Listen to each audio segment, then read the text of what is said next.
प्रतिनिधि सभाका सम्माननीय सभामुख महोदय, राष्ट्रिय सभाका सम्माननीय अध्यक्ष महोदय, आधुनिक नेपालका प्रथम अर्थमन्त्री श्री सुवर्ण शमशेरबाट करिब 75 वर्ष अघि प्रारम्भ भएको मुलुकको आय र व्यय विवरण पेश गर्ने प्रणालीलाई निरन्तरता दिँदै यो सम्मानित सदनमा उभिँदा गौरवान्वित छु। जनताको जीवनस्तर बेहत्तर पार्ने तत्कालीन उद्देश्य आज पनि उत्तिकै सान्दर्भिक छ। यस अवसरमा नागरिक स्वतन्त्रता, लोकतान्त्रिक अधिकार, सामाजिक न्याय र समुन्नत नेपालका लागि भएका विभिन्न आन्दोलनहरूमा जीवन उत्सर्ग गर्नुहुने शहीदहरूप्रति हार्दिक श्रद्धाञ्जली अर्पण गर्नुका साथै आन्दोलनमा आहत नागरिकहरूप्रति समानुभूति व्यक्त गर्दछु। उत्तरदायी शासन, सदाचार र नागरिक सम्मानको पक्षमा उठेको परिवर्तनकामी युवा शक्तिको जागरणबाट स्थापित नयाँ राजनीतिक जगमा प्राप्त विपुल जनादेशले वर्तमान सरकारलाई असाधारण जिम्मेवारी सुम्पिएको छ। अर्थमन्त्रीका रूपमा मैले यसलाई केवल संवैधानिक औपचारिकताको रूपमा मात्र होइन, राज्यको चरित्र, शासकीय संस्कार र अर्थतन्त्रको स्वरूप फेर्ने दायित्वका रूपमा ग्रहण गरेको छु।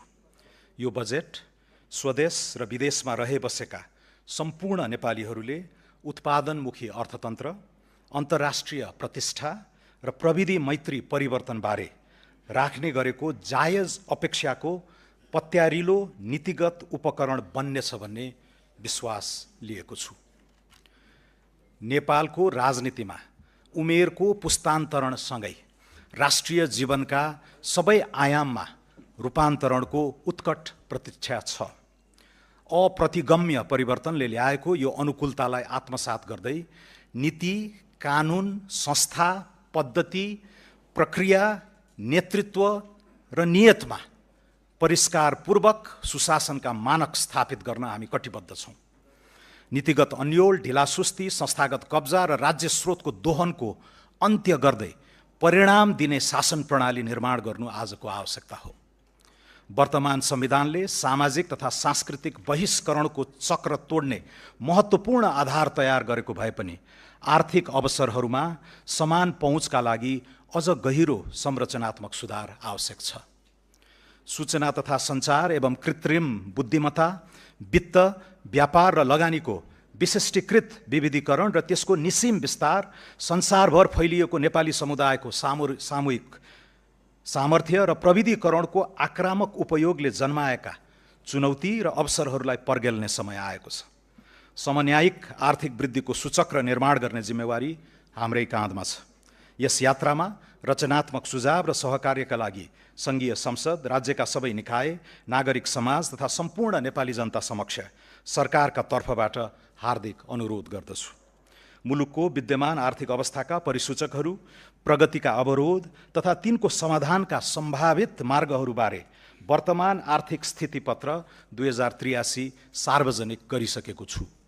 आगामी आर्थिक वर्षको नीति तथा कार्यक्रम र विनियोजन विधेयकका सिद्धान्त तथा प्राथमिकताबाट सरकारको सारभूत नीतिगत दिशाबारे प्रकाश पारिसकिएको छ। त्यसै गरी विस्तृत तथ्याङ्कीय चित्रणको दस्तावेज आर्थिक सर्वेक्षण 2082-83 संसदमा पेश भइसकेको छ। मुलुक अहिले बृहत आर्थिक सुधारको निर्णायक मोडमा उभिएको छ। राजनीतिक अस्थिरताको दुष्चक्र समाप्त भएको छ। अधिकांश समष्टिगत आर्थिक परिसूचक सुधारोन्मुख छन्। सुदृढ विदेशी विनिमय सञ्चितिसहित वित्तीय प्रणालीमा पर्याप्त तरलता छ। स्वच्छ ऊर्जा उत्पादन र नयाँ प्रविधिमा विशाल सम्भावना छन् भने युवा जनसाङ्ख्यिक शक्ति ठूलो पुँजीका रूपमा उपस्थित छ। यद्यपि अन्तर्राष्ट्रिय आपूर्ति श्रृङ्खलाको अस्थिरता, आन्तरिक बजारको शिथिलता, उत्पादनशील क्षेत्रमा न्यून लगानी तथा सार्वजनिक संस्थाप्रतिको अविश्वास चुनौतीका रूपमा रहेका छन्। यस बजेटको ध्येय यी चुनौतीलाई अवसरमा रूपान्तरण गर्दै राज्यको सेवा प्रदान क्षमता, निजी क्षेत्रको आत्मविश्वास र नागरिकको भरोसालाई एकैसाथ उकास्नु छ। सम्माननीय सभामुख महोदय, सम्माननीय अध्यक्ष महोदय, सुरुमा म आर्थिक वर्ष 2083-84 को बजेट मार्फत बसाल्न खोजिएको थिति र सर्वाङ्गीण विकासको जगसँग सम्बन्धित केही उल्लेख्य सुधारहरूको घोषणा गर्दछु। उद्यम व्यवसायलाई राहत र मध्यम वर्गको विस्तार गरी समग्र अर्थतन्त्रलाई गतिशील बनाउन करका दरमा बृहत पुनरावलोकन गरेको छु। करको बोझ घटाउन आयकरको छुटको सीमा दोब्बर गरी व्यक्तिका लागि 10 लाख रुपैयाँ पुर्याएको छु।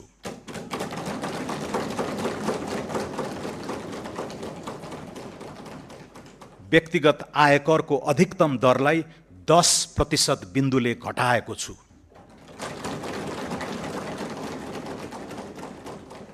औद्योगिक कच्चा पदार्थको भन्सार महसुल तयारी मालवस्तु भन्दा कम्तीमा एक तह न्यून हुने गरी 273 प्रकारका कच्चा पदार्थमा भन्सार दर घटाएको छु।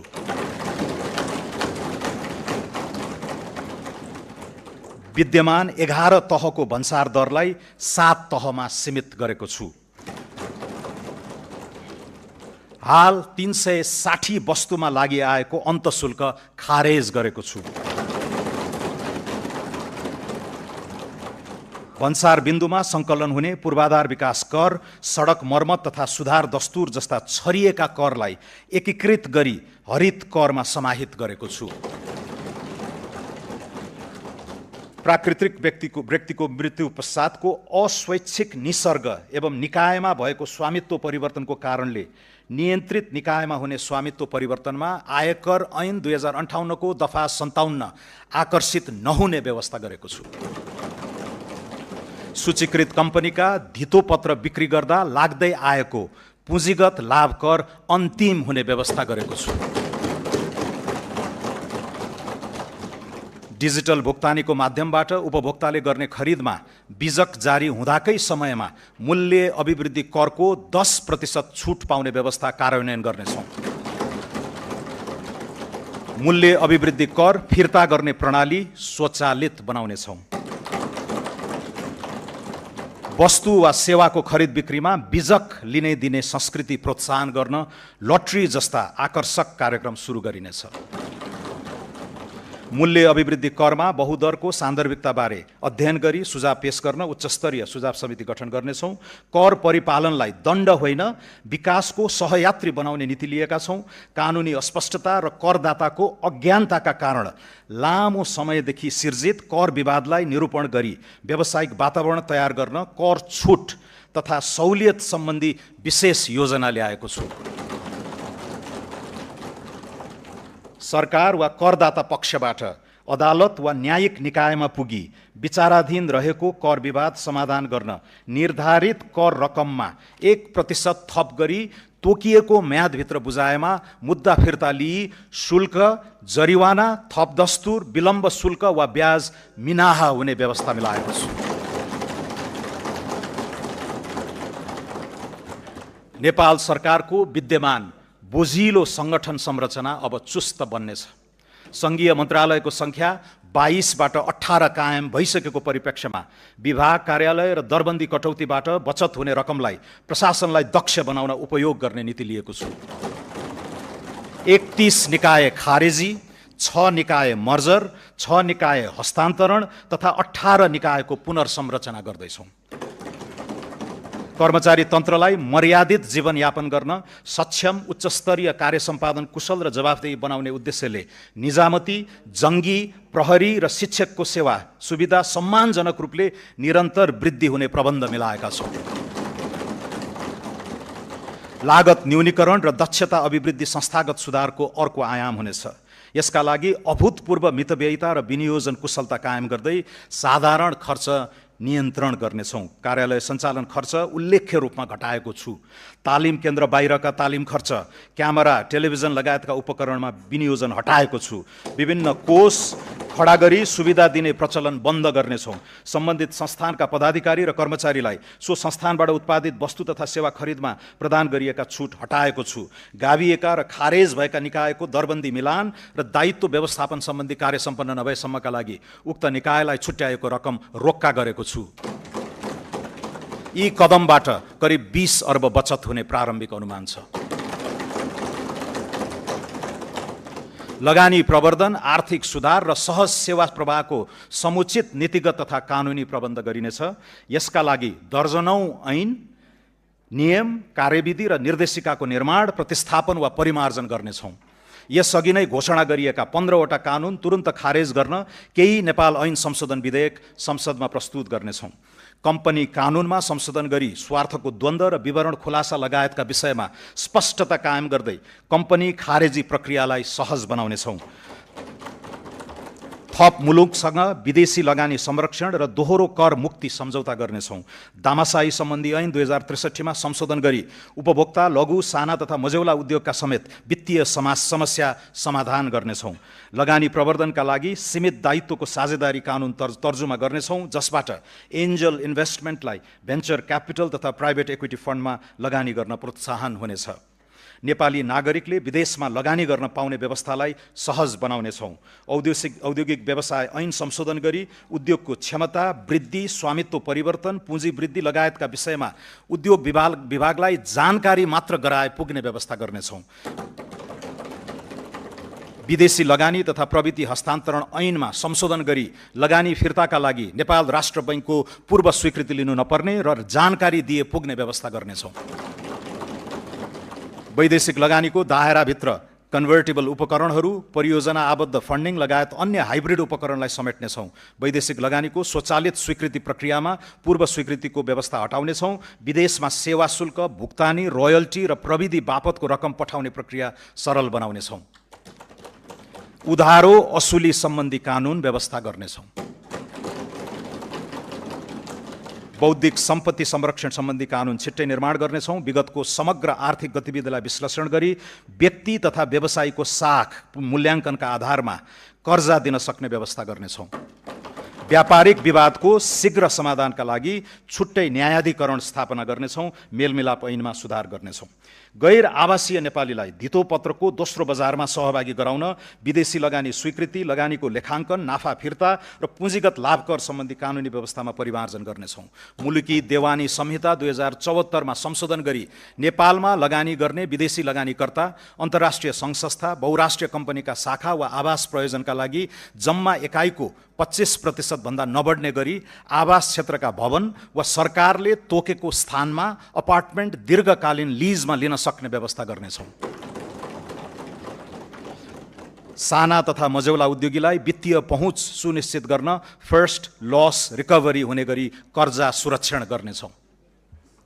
कार्यगत सुधारको आक्रामक श्रृङ्खला सुरु गरी पुँजीगत खर्चको गति र लय फेर्न प्रतिबद्ध छौँ। खरिद प्रक्रियामा सुधार, रकमान्तरसहित स्रोत व्यवस्थापनमा लचकता, वैकल्पिक वित्त परिचालन एवं आयोजना प्रमुखको स्थिरता सुनिश्चित गरी तोकिएको लागत र समयमै आयोजना सम्पन्न गर्न मिसन मोडमा काम गराउनेछौँ। चालु आर्थिक वर्षभित्रै विकास आयोजना सम्बन्धी सनसेट कानुन संसदमा पेश हुनेछ। मोबिलाइजेसन पेस्कीको रकम सम्बन्धित आयोजनामा मात्र खर्च गर्न पाउने गरी ट्र्याकिङ गर्ने व्यवस्था मिलाउनेछौँ। हाइब्रिड एन्युइटी मोडलमा निर्माण गर्न सकिने पूर्वाधार आयोजनाको प्रारम्भिक पाइपलाइन 3 महिनाभित्र तयार हुनेछ। मध्यपूर्वको द्वन्द्वबाट इन्धन, बिटुमेन लगायत निर्माण सामग्रीमा भएको मूल्य वृद्धिबाट निर्माण व्यवसायीलाई परेको कठिनाइको सम्बोधन गर्नेछौँ। सफा सहर, सहज यातायात र सुरक्षित सडक चलायमान अर्थतन्त्रको अभिन्न अङ्ग बनाउनेछौँ। सडक यातायात, खानेपानी, सरसफाई र आर्थिक पहुँच पूर्वाधारलाई एकीकृत रूपमा विकास गर्नेछौँ। आगामी 5 वर्षभित्र सबै जिल्ला सदरमुकाम जोड्ने सडक तथा पुलको स्तरोन्नति गर्नेछौँ। यात्रा सुरक्षा र सडक स्तर सुधार गरी दुर्घटनाबाट हुने मानवीय क्षतिलाई न्यूनीकरण गर्नेछौँ। विकास र वातावरण बीच द्वन्द्व होइन, सामञ्जस्य स्थापित गर्नेतर्फ सरकार सचेष्ट रहनेछ। यसका लागि वातावरण संरक्षण ऐन 2076 र वन ऐन 2076 परिमार्जन गरिनेछन्। स्वीकृत वातावरणीय प्रभाव मूल्याङ्कन प्रतिवेदनमा उल्लेखित वनको क्षेत्रफल वा कटान हुने रुखको सङ्ख्या घटेको अवस्थामा पूरक वातावरणीय प्रभाव मूल्याङ्कन गर्न नपर्ने व्यवस्था गर्नेछौँ। वन क्षेत्रको स्वीकृति र रुख कटानको आदेशसम्मका निर्णयको बहुशृङ्खलालाई उल्लेख्य रूपमा घटाउनेछौँ। नवीन एवं वैकल्पिक वित्तीय उपकरणको प्रबन्ध मार्फत सरकारको वित्तीय चाप घटाइनेछ। यस क्रममा सरकारको ब्यालेन्स सिट बाहिरबाट नै पुँजी परिचालन गरी सार्वजनिक लगानी एवं प्रविधि भित्र्याउन नयाँ वित्तीय उपकरण प्रस्ताव गरेको छु। पूर्वाधारमा निजी लगानी परिचालन गर्न वैकल्पिक विकास वित्त कोष सम्बन्धी कानुन प्रतिनिधि सभाबाट पारित भइसकेको छ। अन्तर्राष्ट्रिय बजारमा नेपाली मुद्रामै अफसोर बन्ड शीघ्र जारी हुनेछ।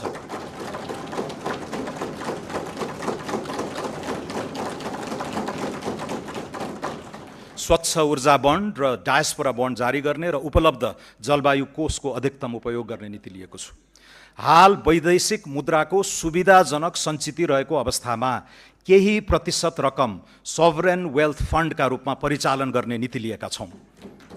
कम्तीमा 3 महिनाको इन्धन भण्डारण, एआई फ्याक्ट्री लगायतका रणनीतिक महत्त्वका आयोजनामा लगानी गर्न मातृभूमि कोष स्थापना गर्नेछौँ। विदेशी ऋण वा लगानीमा आयोजनामा हुने विनिमय जोखिम न्यून गर्न आगामी आर्थिक वर्षदेखि उपयुक्त प्रिमियममा हेजिङ सेवा दिने व्यवस्था मिलाएको छु। पहिलो र दोस्रो सार्वभौम क्रेडिट रेटिङबाट प्राप्त नतिजामा सुधार हुने गरी अनुकूल आर्थिक वातावरण सिर्जना गर्नेछौँ। नेपाललाई सम्पत्ति शुद्धिकरण सम्बन्धी ग्रे लिस्टबाट यथाशक्य छिटो हटाउनेछौँ। सार्वजनिक संस्थानलाई बलियो बनाउन केहीमा पुँजी वृद्धि र अन्यमा सरकारी सेयर विनिवेश गर्ने प्रबन्ध गरेको छु। राष्ट्रिय वाणिज्य बैङ्कमा नेपाल सरकारको पुँजी वृद्धि गर्ने प्रस्ताव गरेको छु। नेपाल वायु सेवा निगमलाई कम्पनीमा रूपान्तरण गरी व्यवस्थापन सुधार तथा रणनीतिक साझेदारीको उपयुक्त विधि पहिचान गर्नेछौँ। राष्ट्रिय जीवन बीमा कम्पनी र विशाल बजार कम्पनीको सेयर सर्वसाधारणमा निष्कासन गर्नेछौँ। जलविद्युत लगानी तथा विकास कम्पनी लिमिटेडलाई उद्देश्य मिल्ने वित्तीय संस्थासँग गाभी पूर्वाधार क्षेत्रको विशिष्टीकृत निकाय बनाउनेछौँ। गोरखकाली रबर उद्योग लगायत 7 वटा सार्वजनिक संस्थानको सम्पत्ति तथा दायित्व मूल्याङ्कन DDA गरी निजी सार्वजनिक साझेदारी मोडलमा लगानी व्यवस्थापनको काम आगामी वर्षभित्रै सम्पन्न गर्नेछौँ। सूचना प्रविधि पूर्वाधारको विस्तारमा सरकारको अर्जुन दृष्टि रहनेछ। नेपाल टेलिकममा सङ्घीय सरकारको 66% सेयर कायम राखी बाँकी सेयर पुस मसान्तभित्र जनस्तरमा बिक्री गर्ने र प्राप्त रकम नेपाललाई टेक हब बनाउन उपयोग गर्नेछौँ। सूचना प्रविधि सेवा क्षेत्र विस्तारका लागि विदेशमा लगानी खुला गर्ने प्रबन्ध गरेको छु। नेपालमा बसेर विदेशी रोजगारदाताका लागि काम गर्न पाउने तथा रिमोट वर्कलाई आकर्षित गर्न स्पष्ट कानुनी प्रबन्ध मिलाउनेछौँ। सरकारी निकायमा प्रयोग हुने सूचना प्रविधि सफ्टवेयरको खरिद एकै निकायबाट गर्ने व्यवस्था मिलाउनेछौँ। डिजिटल सार्वजनिक पूर्वाधार विकासमा लगानी वृद्धि गर्नेछौँ। नेपाल राष्ट्र बैङ्कको सुपरिवेक्षणमा फिनटेक मार्केट प्लेस स्थापना गर्नेछौँ। नागरिक एपमा दर्जनौं सरकारी सेवाहरू आबद्ध हुनेछन्। नेपाललाई एआई आर्टिफिसियल इन्टेलिजेन्सको युगमा आत्मविश्वासका साथ प्रवेश गराउन विशेष पहल सुरु गरेका छौँ। काठमाडौँको सिउचाटारमा देशकै पहिलो सार्वभौम एआई कम्प्युट केन्द्र स्थापना गर्नेछौँ। हजारौं एआई प्रोसेसिङ युनिट खरिद गरी एआई उद्यमी र स्टार्टअपलाई सहुलियतपूर्ण कम्प्युट क्षमता उपलब्ध गराउनेछौँ। स्वच्छ जलविद्युत ऊर्जालाई उच्च मूल्यको एआई कम्प्युट सेवामा रूपान्तरण गर्ने प्रस्ताव गरेको छु। नेपालको विद्यमान अपार ऊर्जा शक्तिलाई कृत्रिम बुद्धिमत्ताको विकासमा प्रयोग गरी सिपयुक्त रोजगारी, डिजिटल निर्यात र एआईमा आधारित आर्थिक रूपान्तरणको जग निर्माण हुने विश्वास गरेको छु। आगामी आर्थिक वर्ष एआईको क्षेत्रमा अन्तर्राष्ट्रिय ख्याति बनाइरहेका कम्तीमा 15 जना नेपाली शोधकर्तालाई प्रतिष्ठित फेलोशिप प्रदान गरी नेपाल फर्केर योगदान गर्न आमन्त्रित गर्नेछु।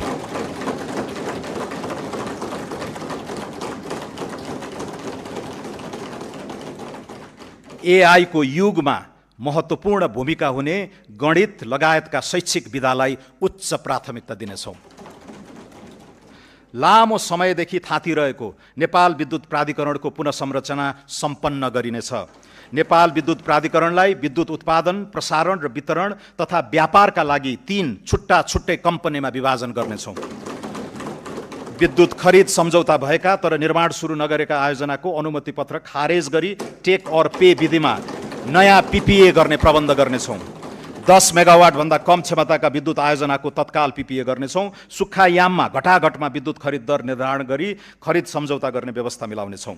निजी क्षेत्रलाई अन्तर्राष्ट्रिय बजारमा विद्युत व्यापार गर्न पाउने व्यवस्था मिलाउनेछौँ।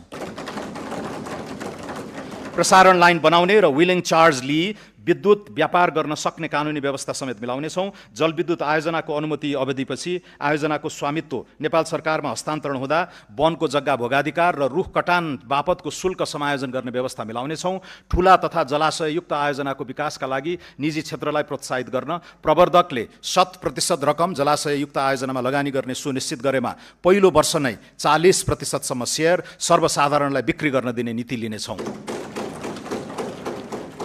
सम्माननीय सभामुख महोदय, सम्माननीय अध्यक्ष महोदय, आर्थिक वृद्धिको उत्तम सम्भावना भएका ग्रामीण एवं शहरोन्मुख क्षेत्रको चतुर्दिक प्रादेशिक विकासमा लगानी बढाउनेछौँ।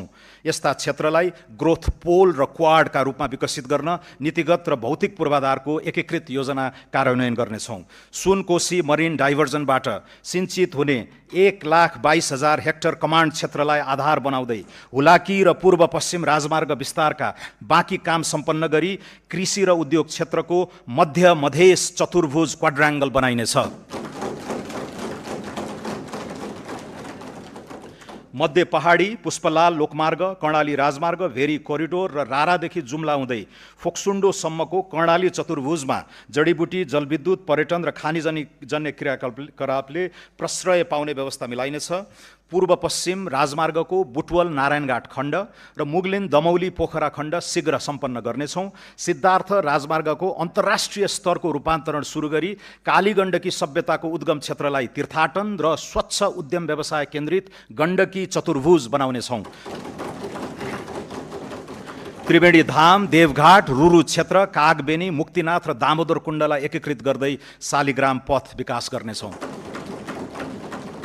लुम्बिनी मुक्तिनाथ धार्मिक सांस्कृतिक मार्गमा आधारित निर्माण पथ प्रवर्धन गर्दै ध्यान, साधना, योग, बौद्ध वैदिक दर्शन तथा मनाङ, मुस्ताङ र म्याग्दीको हिमाली सांस्कृतिक अनुभवलाई एकीकृत गर्नेछौँ।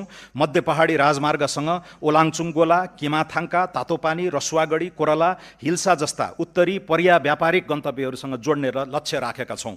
कोशी टप्पुदेखि कञ्चनजङ्घासम्मको क्षेत्रलाई समेटी जैविक विविधता संरक्षण र स्वच्छ ऊर्जा विकास केन्द्रित कोशी कोरिडोरको योजना अगाडि बढाउनेछौँ।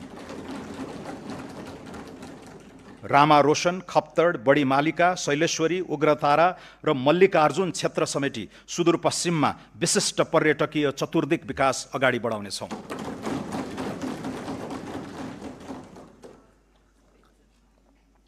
भिजन काठमाडौँ 2040 को दीर्घकालीन योजना कार्यान्वयन सुरु गर्नेछौँ।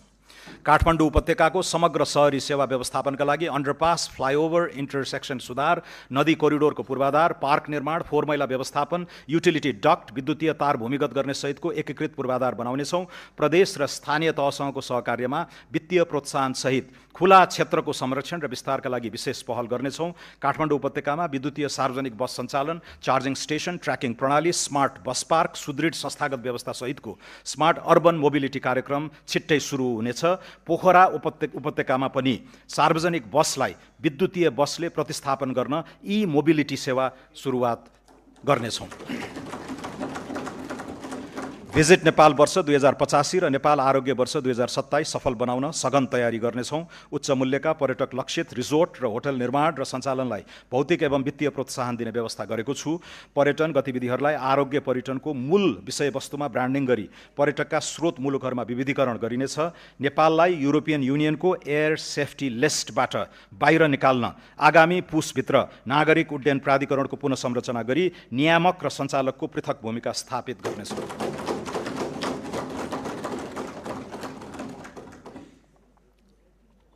कृषि क्षेत्रको पुनरुत्थान सरकारको शीर्ष प्राथमिकतामा रहेको छ। कृषि उत्पादन, प्रशोधन, वितरण र बजारीकरणको सम्पूर्ण इकोसिस्टममा सुधार गर्नेछौँ।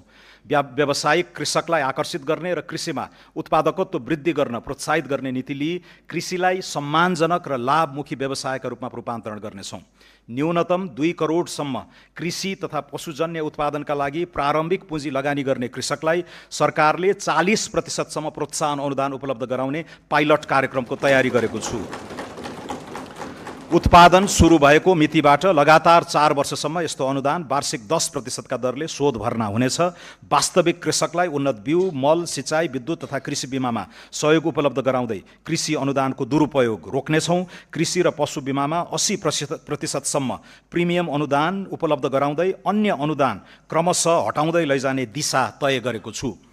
ठूला र निर्माणाधीन सिँचाइ आयोजनाहरू यसै आर्थिक वर्षभित्र सम्पन्न हुने गरी स्रोत व्यवस्था गरेको छु। देशभर साना तथा मझौला सिँचाइ आयोजना विस्तार गर्न नेपाल सरकारको लगानीमा च्यालेन्ज फन्ड स्थापना गरी स्थानीय तहलाई प्रतिस्पर्धा गराउने व्यवस्था मिलाउनेछौँ। किसानबाट सिधै कृषि उपज खरिद गर्दा सहुलियतपूर्ण ऋण, ब्याज, अनुदान जस्ता सहुलियत उपलब्ध गराउने नीति लिएको छु। दुर्गम क्षेत्रमा स्थापना हुने र अर्ग्यानिक, उच्च मूल्य र बौद्धिक सम्पत्तियुक्त जीआई वस्तुको प्रशोधन गर्ने उद्योगलाई उत्पादन र ब्रान्डिङमा सहयोग उपलब्ध गराउनेछौँ। कृषि सेवा प्रणालीलाई किसान केन्द्रित सेवा प्रणालीमा रूपान्तरण गरी पुनः संरचना गर्नेछौँ। वर्षैभरि कृषि प्राविधिक सेवा, डिजिटल कृषि सूचना तथा निजी सेवा प्रदायक मार्फत कृषकको घर दैलोमै कृषि सेवा पहुँच विस्तार गर्न प्रत्येक स्थानीय तहमा आवश्यक प्राविधिक जनशक्ति परिचालन गर्नेछौँ। देशभरिका कृषि अनुसन्धान तथा विकास केन्द्रहरूलाई पुनरुत्थान गरी उन्नत बिउ विकास, स्थानीय हावापानी अनुकूलको जात, कृषि जैविक प्रविधि तथा उत्पादकत्व वृद्धि केन्द्रित अनुसन्धानलाई प्राथमिकतामा राखेको छु। कृषि उपजको उचित मूल्य सुनिश्चितता, किसान र क्रेताबीच करार, अनुदान तथा नियमन सहितको कानुनी व्यवस्था गर्न कृषि विधेयक संसदमा शीघ्र पेश गर्नेछौँ। वन तथा प्राकृतिक स्रोतलाई संरक्षणको सीमित दायराबाट बाहिर निकाली हरित औद्योगिकरण, रोजगारी सिर्जना र आयात प्रतिस्थापनको आधार बनाउनेछौँ। दिगो काठ उत्पादन, वनमा आधारित उद्योग, जडीबुटी तथा गैर काष्ठ वन पैदावारको प्रशोधन र हरित उद्यम प्रवर्धन गर्नेछौँ। स्वदेशी काठ उद्योगको प्रतिस्पर्धात्मक अभिवृद्धि गर्न विकास निर्माणका क्रममा सङ्कलित कच्चा काठको बिक्री मूल्य पुनरावलोकन गर्नेछौँ। वन पैदावारको कटानी, सङ्कलन, ढुवानी र बिक्री वितरण सम्बन्धी अनुमति प्रणालीलाई पूर्ण डिजिटल तथा एकद्वार प्रणालीमा रूपान्तरण गरी प्रक्रियागत झन्झट हटाउनेछौँ। सामुदायिक वन उपभोक्ता समूहलाई उत्पादन, प्रशोधन, ब्रान्डिङ र उद्यम सञ्चालनमा थप स्वायत्तता प्रदान गर्नेछौँ। वन, वातावरण, उद्योग, ऊर्जा र पूर्वाधार सम्बन्धी कानुन तथा नीति बीचको असङ्गति हटाउनेछौँ। वन क्षेत्रको कार्बन स्टक, इकोसिस्टम सेवा तथा प्राकृतिक पुँजीको आर्थिक मूल्याङ्कन गरी बजेट तथा योजना प्रणालीमा समावेश गर्नेछौँ। लगानी एक्सप्रेसको अवधारणा कार्यान्वयन गर्न आगामी 3 महिनाभित्र स्वचालित रूट प्रणाली लागू गर्नेछौँ। कम्पनी र उद्योग दर्ता, वित्तीय सेवा, कर प्रणालीमा सहभागिता, भिसा आवेदनसम्मका सबै सेवा आबद्ध गरी सूचना प्राप्ति, अनुपालना प्रतिवेदन र जोखिममा आधारित परीक्षण हुने व्यवस्था गर्नेछौँ। लगानी बोर्डबाट स्वीकृत भएका परियोजनामा पुनः अन्य निकायबाट स्वीकृति लिनु नपर्ने कानुनी व्यवस्था गर्नेछौँ। स्वीकृत परियोजनाको लगानी सम्बद्ध अध्ययन अनुसन्धानका लागि लगानी भिसा उपलब्ध गराउनेछौँ। सेयर हस्तान्तरण, कर चुक्ता, सम्पत्ति मूल्याङ्कन, ऋण भुक्तानी, लाभांश वितरण र लिक्विडेसन प्रक्रियालाई सरल बनाई लगानी र मुनाफा फिर्ता सहज बनाउनेछौँ। उद्योग र औद्योगिक नवप्रवर्तनमा सरकार दत्तचित्त रहनेछ। गुणस्तरीय औद्योगिक पूर्वाधार विस्तार गर्ने नीति अनुरूप मोतीपुर र मयूर धाप जस्ता औद्योगिक क्षेत्र निजी क्षेत्रले निर्माण र सञ्चालन गर्नेछन्। 5 खाल विशेष आर्थिक क्षेत्रमा महिला उद्यमीलाई प्राथमिकता दिनेछौँ।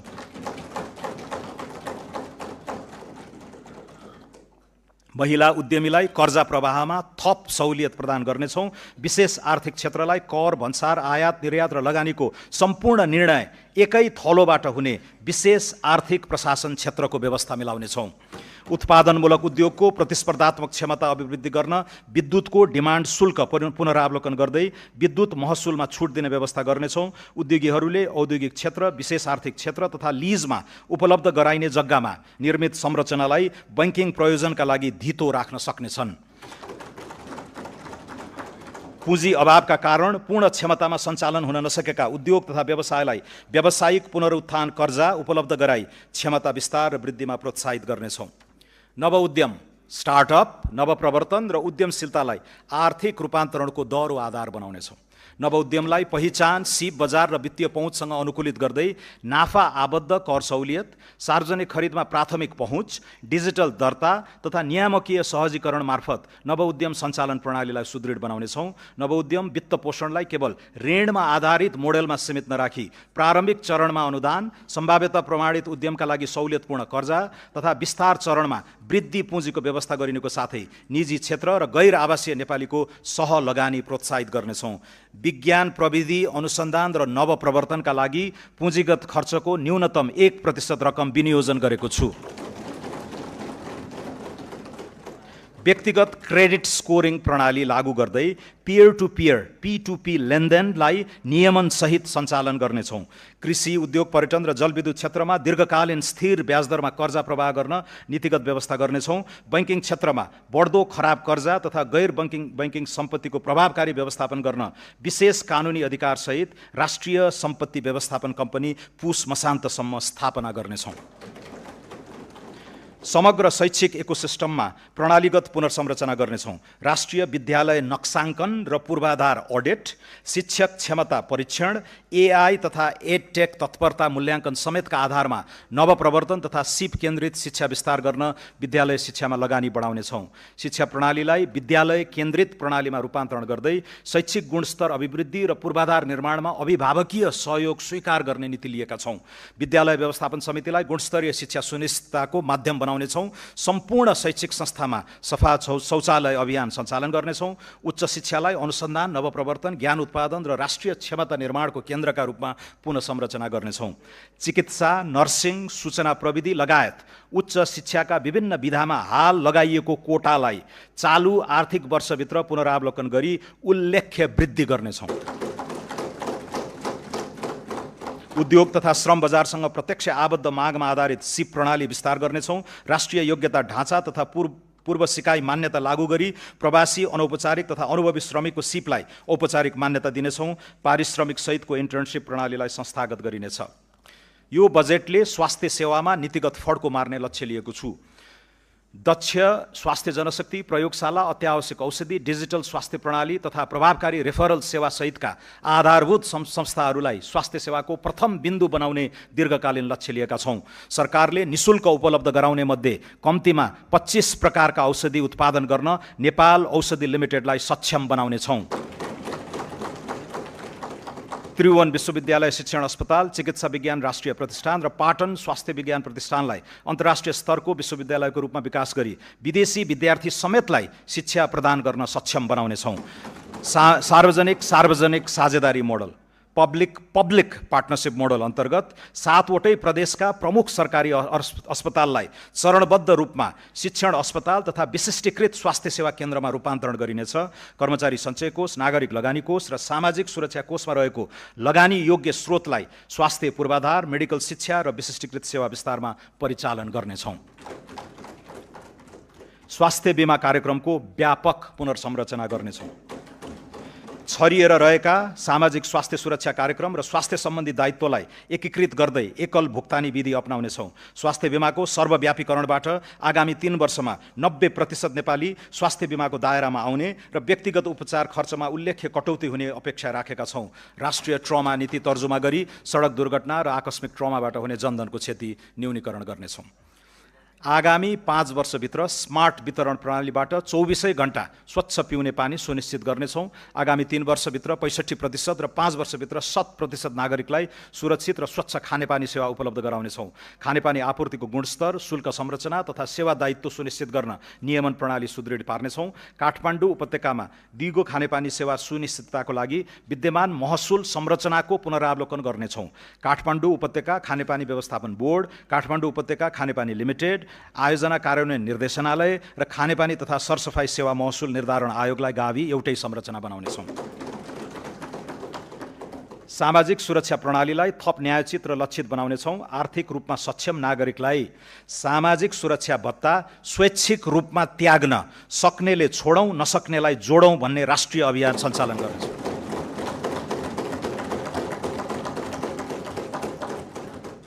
त्यस्तो योगदानलाई अन्तर्पुस्तागत न्याय र राष्ट्रिय ऐक्यबद्धताको उदाहरणका रूपमा सम्मान गर्नेछौँ। देशैभरिका दलित बालबालिकालाई उपलब्ध गराइएको बाल पोषण भत्तालाई दोब्बर गरी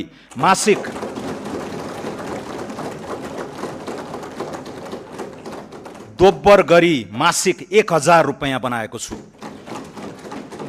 उच्च गरिबी भएका र मानव विकास सूचकाङ्कमा पछाडि परेका मुख्यतः मधेस, कर्णाली र सुदूरपश्चिम प्रदेशका 25 जिल्लाका बालबालिकाले पाउने पोषण भत्तालाई निरन्तरता दिएको छु।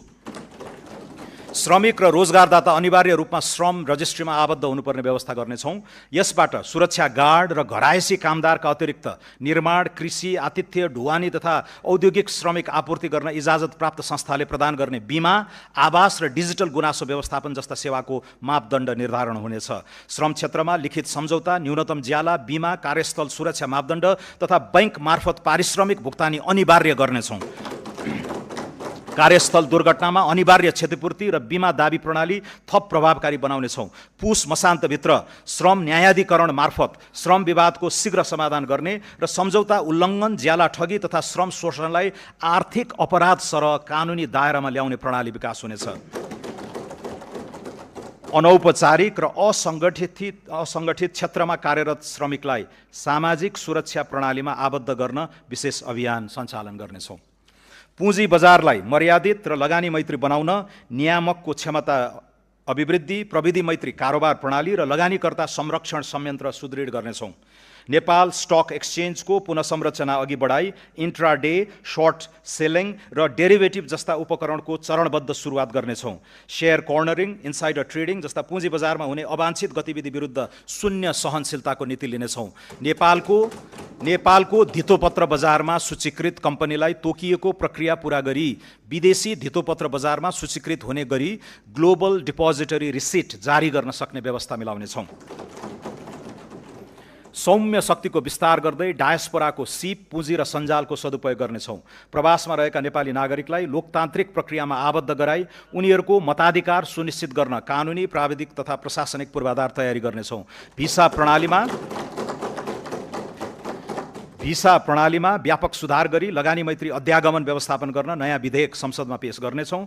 अति कम विकसित मुलुकको राष्ट्रसङ्घीय दर्जाबाट निस्कन हाल न्यूनतम योग्यता पुगेको भए पनि अर्को 2 वर्ष घनीभूत आर्थिक, सामाजिक, राष्ट्रिय पुनर्जागरणको आडमा नेपालको स्तरोन्नति गराउने निर्णय गरेका छौँ। त्यस्तो स्तरोन्नति अप्रतिगम्य होस् भन्ने चाहेका छौँ। राजनीतिक प्रणालीमा पारदर्शिता र उत्तरदायित्वको बलियो आधार निर्माण गर्नेछौँ। स्वस्थ लोकतान्त्रिक प्रतिस्पर्धालाई संस्थागत गर्न राष्ट्रिय मान्यता प्राप्त राजनीतिक दलहरूलाई पछिल्लो आम निर्वाचनमा प्राप्त मतको आधारमा सरकारी अनुदान दिने बारे बृहत राजनीतिक बहस गराउनेछौँ। यसरी उपलब्ध हुन सक्ने अनुदानको लेखा परीक्षण महालेखा परीक्षकले गर्ने व्यवस्था मिलाइनेछ। प्रमाणमा आधारित नीति निर्माण, कार्यान्वयन र अनुगमनलाई प्रभावकारी बनाउनेछौँ। शैक्षिक गुणस्तर परीक्षण केन्द्र, कृषि तथ्याङ्क प्रणाली तथा नेपाल राष्ट्र बैंक अन्तर्गत रहेको उपभोक्ता मूल्य सूचकाङ्क सम्बन्धी तथ्याङ्क प्रणाली लगायतलाई राष्ट्रिय तथ्याङ्क कार्यालय अन्तर्गत एकीकृत गरिनेछ।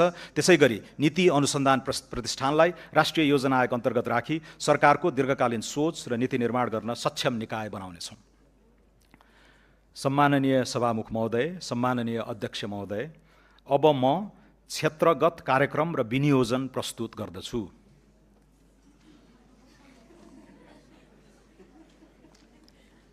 सडक। आगामी आर्थिक वर्ष करिब 1000 किलोमिटर सडक कालोपत्रे र 275 वटा सडक पुल निर्माण हुनेछ। 1028 किलोमिटर लामो पूर्व पश्चिम राजमार्गलाई 4 लेनमा स्तरोन्नति गर्ने कार्य 5 वर्षभित्र सम्पन्न गर्नेछौँ। यसै वर्ष कमला कञ्चनपुर र नारायणगढ बुटवल सडक खण्ड स्तरोन्नति कार्य सम्पन्न हुनेछ। आगामी वर्ष काकडभिट्टा लौकही, कमला बागमती, बुटवल गोरुसिङ्गे र धानखोला लमही खण्ड अन्तर्गत 80 किलोमिटर सडक स्तरोन्नति गर्नेछौँ। बागमती पथलया, नारायणगढ हेटौँडा र गोरुसिङ्गे चन्द्रौटा खण्डको स्तरोन्नति सुरु गर्नेछौँ। पकली कञ्चनपुर, चन्द्रौटा धानखोला र कोवलपुर गड्डा चौकी सडक खण्डको स्तरोन्नतिको अध्ययन सम्पन्न गर्नेछौँ। पूर्व पश्चिम राजमार्गको लागि रु 37 अर्ब 46 करोड विनियोजन गरेको छु। काठमाडौँ तराई मधेस द्रुत मार्गमा आगामी वर्ष 40 वटा पुल र 5.4 किलोमिटर सुरुङ निर्माण सम्पन्न गर्नेछौँ। द्रुत मार्गको लिङ्क रोड निर्माण सुरु गर्नेछौँ। यस मार्गको लागि रु 17 अर्ब 64 करोड विनियोजन गरेको छु। हुलाकी राजमार्ग आगामी 3 वर्षभित्र निर्माण सम्पन्न गर्नेछौँ। यस अन्तर्गत घना बस्ती भएको स्थानबाट राजमार्ग चौडा गर्ने कार्य सुरु गर्दै 8 वटा सडक पुल निर्माण सम्पन्न गर्नेछौँ। यस राजमार्गको लागि रु 4 अर्ब 65 करोड विनियोजन गरेको छु। कर्णाली राजमार्ग अन्तर्गत सुर्खेत जुम्ला गमगढी सडकको स्तरोन्नतिको लागि रु 1 अर्ब बजेट व्यवस्था गरेको छु। पुष्पलाल मध्य पहाडी राजमार्गको निर्माण आगामी 3 वर्षभित्र सम्पन्न गर्नेछौँ। यस अन्तर्गत 65 किलोमिटर सडक स्तरोन्नति र 5वटा पुल निर्माण सम्पन्न गर्न रु 2 अर्ब 16 करोड विनियोजन गरेको छु। मदन भण्डारी राजमार्ग अन्तर्गत 25 किलोमिटर सडक कालोपत्रे गर्न र पुल निर्माण गर्न रु 1 अर्ब 46 करोड विनियोजन गरेको छु। आगामी 3 वर्षभित्र मुख्य राजमार्ग तथा रणनीतिक सडकमा निर्माणाधीन पुल सम्पन्न गर्नेछौँ। राष्ट्रिय राजमार्गमा पर्ने 40वटा ठुला पुल निर्माण तथा स्तरोन्नति सम्पन्न गर्नेछौँ। राष्ट्रिय राजमार्ग तथा रणनीतिक सडक पुल, विशेष महत्त्वका पुल र स्थानीय सडक पुलका लागि रु 9 अर्ब 87 करोड विनियोजन गरेको छु। पृथ्वी राजमार्ग अन्तर्गत तनहुको आबु खैरेनीदेखि पोखरासम्मको 4 लेन सडक निर्माण शीघ्र सम्पन्न हुनेछ। मुगलिङ आबु खैरेनी खण्डको निर्माण कार्य सुरु गर्नेछौँ। नागढुङ्गा मुगलिङ खण्ड अन्तर्गत 40 किलोमिटर सडक स्तरोन्नति हुनेछ। नागढुङ्गा सुरुङ मार्ग आगामी साउनदेखि सञ्चालनमा ल्याउनेछौँ। यी सडक खण्डको लागि रु 6 अर्ब 55 करोड विनियोजन गरेको छु। कर्णाली कोरिडोरको 31 किलोमिटर कालोपत्रे एवं ग्राभेल गर्नेछौँ। त्यस्तै कालीगण्डकी कोरिडोरको 21 किलोमिटर कालोपत्रे हुनेछ। कोशी कोरिडोरको उत्तरी खण्डको 15 किलोमिटर कालोपत्रे गर्नेछौँ। यी 3वटा कोरिडोरका लागि रु 6 अर्ब 25 करोड विनियोजन गरेको छु। गल्छी स्याफ्रुबेसी रसुवागढी सडक खण्डलाई स्तरोन्नति गर्न रु 1 अर्ब 35 करोड विनियोजन गरेको छु। सिद्धार्थ राजमार्गको बुटवल पोखरा खण्ड द्रुत मार्गका रूपमा निर्माण कार्य प्रारम्भ गर्नेछौँ। आगामी आर्थिक वर्षभित्र सिद्धबाबा सुरुङ मार्ग सम्पन्न हुनेछ। महाकाली कोरिडोरको दार्चुला टिङ्कर खण्डको ट्र्याक खोल्ने कार्यलाई विशेष प्राथमिकता दिएको छु।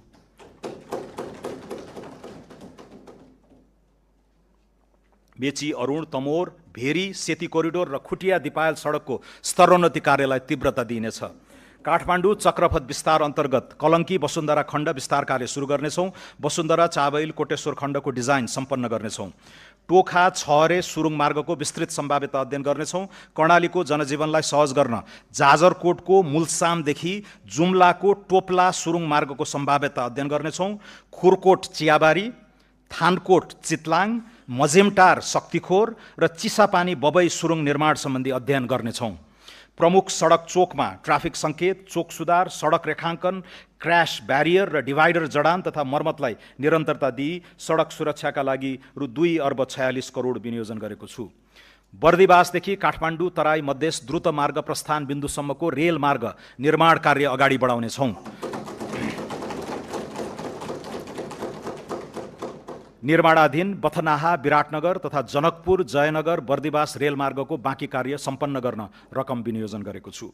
आगामी वर्षदेखि काठमाडौँ उपत्यका लगायतका प्रमुख सहरी सडकको नियमित मर्मत सम्भार गरी धुलो मुक्त एवं खाल्टाखुल्टी मुक्त बनाउनेछौँ। सडकको राष्ट्रव्यापी मर्मत सम्भार अभियानका रूपमा सञ्चालन गर्न रु 28 अर्ब 52 करोड विनियोजन गरेको छु।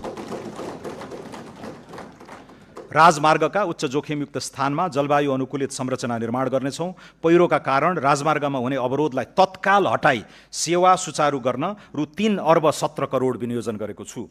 महिलाहरूको सुरक्षित आवागमन सुनिश्चित गर्न सीसी क्यामेरा सहितको आधुनिक ब्लू बस सेवा सञ्चालन गर्न आवश्यक व्यवस्था मिलाउनेछौँ।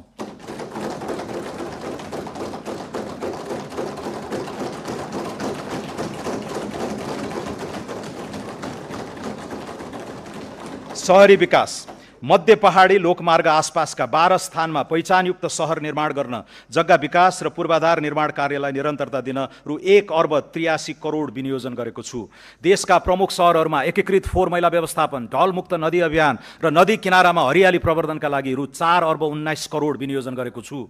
जेनजी आन्दोलनका क्रममा क्षति भएका सरकारी भवनको प्रबलीकरण तथा पुनर्निर्माण कार्यलाई प्राथमिकता दिनेछौँ। जाजरकोट तथा रुकुम पश्चिम लगायतका जिल्लामा भूकम्पबाट क्षतिग्रस्त निजी आवास र सरकारी भवन पुनर्निर्माण कार्य सम्पन्न गर्न आवश्यक स्रोत विनियोजन गरेको छु। हालसम्म सडक सञ्जालबाट नजोडिएका स्थानीय तहका केन्द्रलाई राष्ट्रिय राजमार्ग वा नजिकको प्रदेश राजधानीसँग सर्वयाम सञ्चालन हुने सडकमा जोड्ने गरी स्थानीय तह केन्द्र पहुँच सुधार कार्यक्रम अगाडि बढाउनेछौँ। नागरिकलाई आधारभूत यातायात सेवामा पहुँच बढाउन बढीमा 30 मिनटको पैदल यात्राको दूरी नबढ्ने गरी झोलुङ्गे पुल निर्माण गर्न रु 5 अर्ब 14 करोड बजेट विनियोजन गरेको छु। राष्ट्रिय आवास कम्पनी लिमिटेड अन्तर्गत आवासीय परियोजना सञ्चालन गर्न पहिलो चरणमा झापा जिल्लाको मेचीनगर नगरपालिकामा 100 वटा भवन निर्माण गरी सर्वसाधारणलाई बिक्री वितरण गर्नेछौँ। सडक तथा शहरी पूर्वाधार विकासका लागि 286 अर्ब 48 करोड विनियोजन गरेको छु।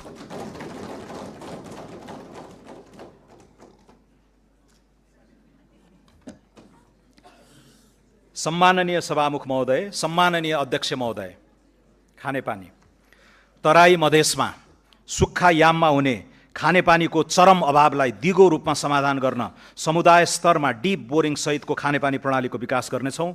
आर्सेनिक मुक्त तराई अभियान सञ्चालन गर्नेछौँ। तराई मधेसमा अधुरा रहेका 280 वटा खानेपानी आयोजना सम्पन्न गर्न रु 2 अर्ब 50 करोड विनियोजन गरेको छु। आगामी आर्थिक वर्ष याङ्री र लार्के खोलाबाट मेलम्चीमा पानी पथान्तरणका लागि अध्ययन सम्पन्न गर्नेछौँ। किर्तिपुर, मध्यपुर थिमी, जोरपाटी, पेप्सिकोला, नागार्जुन र महालक्ष्मी लगायतका स्थानमा पाइप सञ्जाल विस्तारको कार्य थालनी गर्नेछौँ। यस आयोजनाका लागि रु 7 अर्ब 26 करोड विनियोजन गरेको छु। शहरी क्षेत्रमा बिजुली, ढल तथा खानेपानी व्यवस्थापन एकीकृत रूपमा गर्नेछौँ।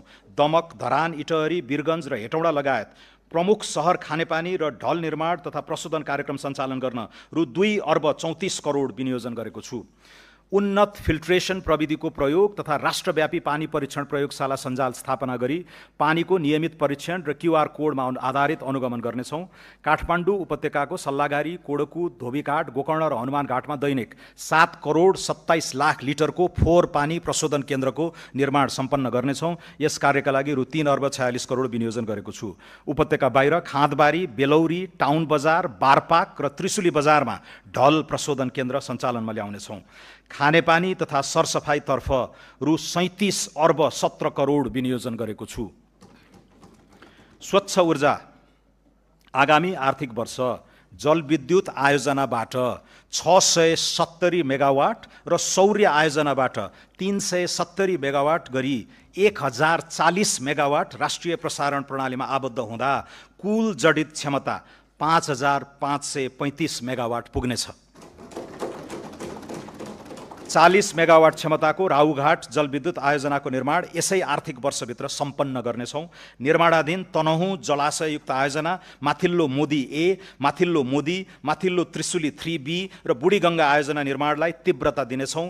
1061 मेगावाटको माथिल्लो अरुण, 828 मेगावाटको उत्तर गङ्गा, 210 मेगावाटको चैनपुर सेती, 99 मेगावाटको तामाकोसी 5 र 77 मेगावाटको घुन्साखोला आयोजनाको वित्तीय व्यवस्थापन गरी ठेक्का प्रक्रिया सुरु गर्नेछौँ। 417 मेगावाटको नलगाड, 490 मेगावाटको अरुण 4 र 281 मेगावाटको नौमुरे आयोजनाको अध्ययन प्रक्रिया अगाडि बढाउनेछौँ। कर्मचारी सञ्चय कोषका सञ्चयकर्ता समेतको लगानीमा 439 मेगावाटको वेतन कर्णाली जलविद्युत आयोजना निर्माणका लागि ठेक्का प्रक्रिया सुरु गर्नेछौँ। 1200 मेगावाटको बुढी गण्डकी जलाशययुक्त आयोजना निर्माणका लागि अधिकार सम्पन्न प्राधिकरण मोडलमा निर्माण कार्य अगाडि बढाउनेछौँ।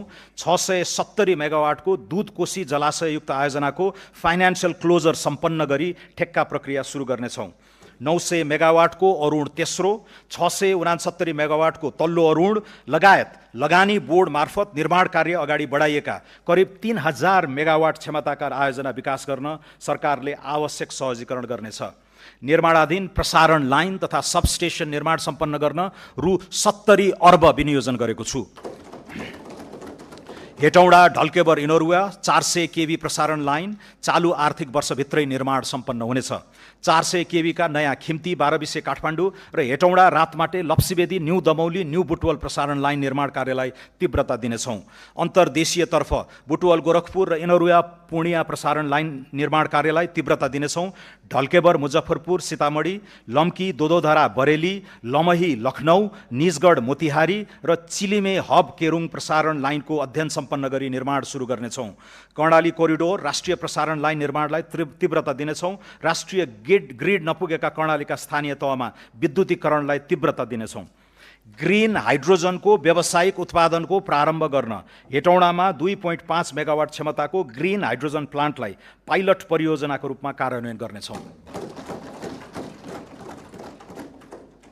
सुक्खायामको पिक आवरमा हुने विद्युत अभावलाई सम्बोधन गर्न काठमाडौँ उपत्यकामा 100 मेगावाटको ब्याट्री एनर्जी स्टोरेज प्रणालीको कार्यक्रम प्रारम्भ गर्नेछौँ।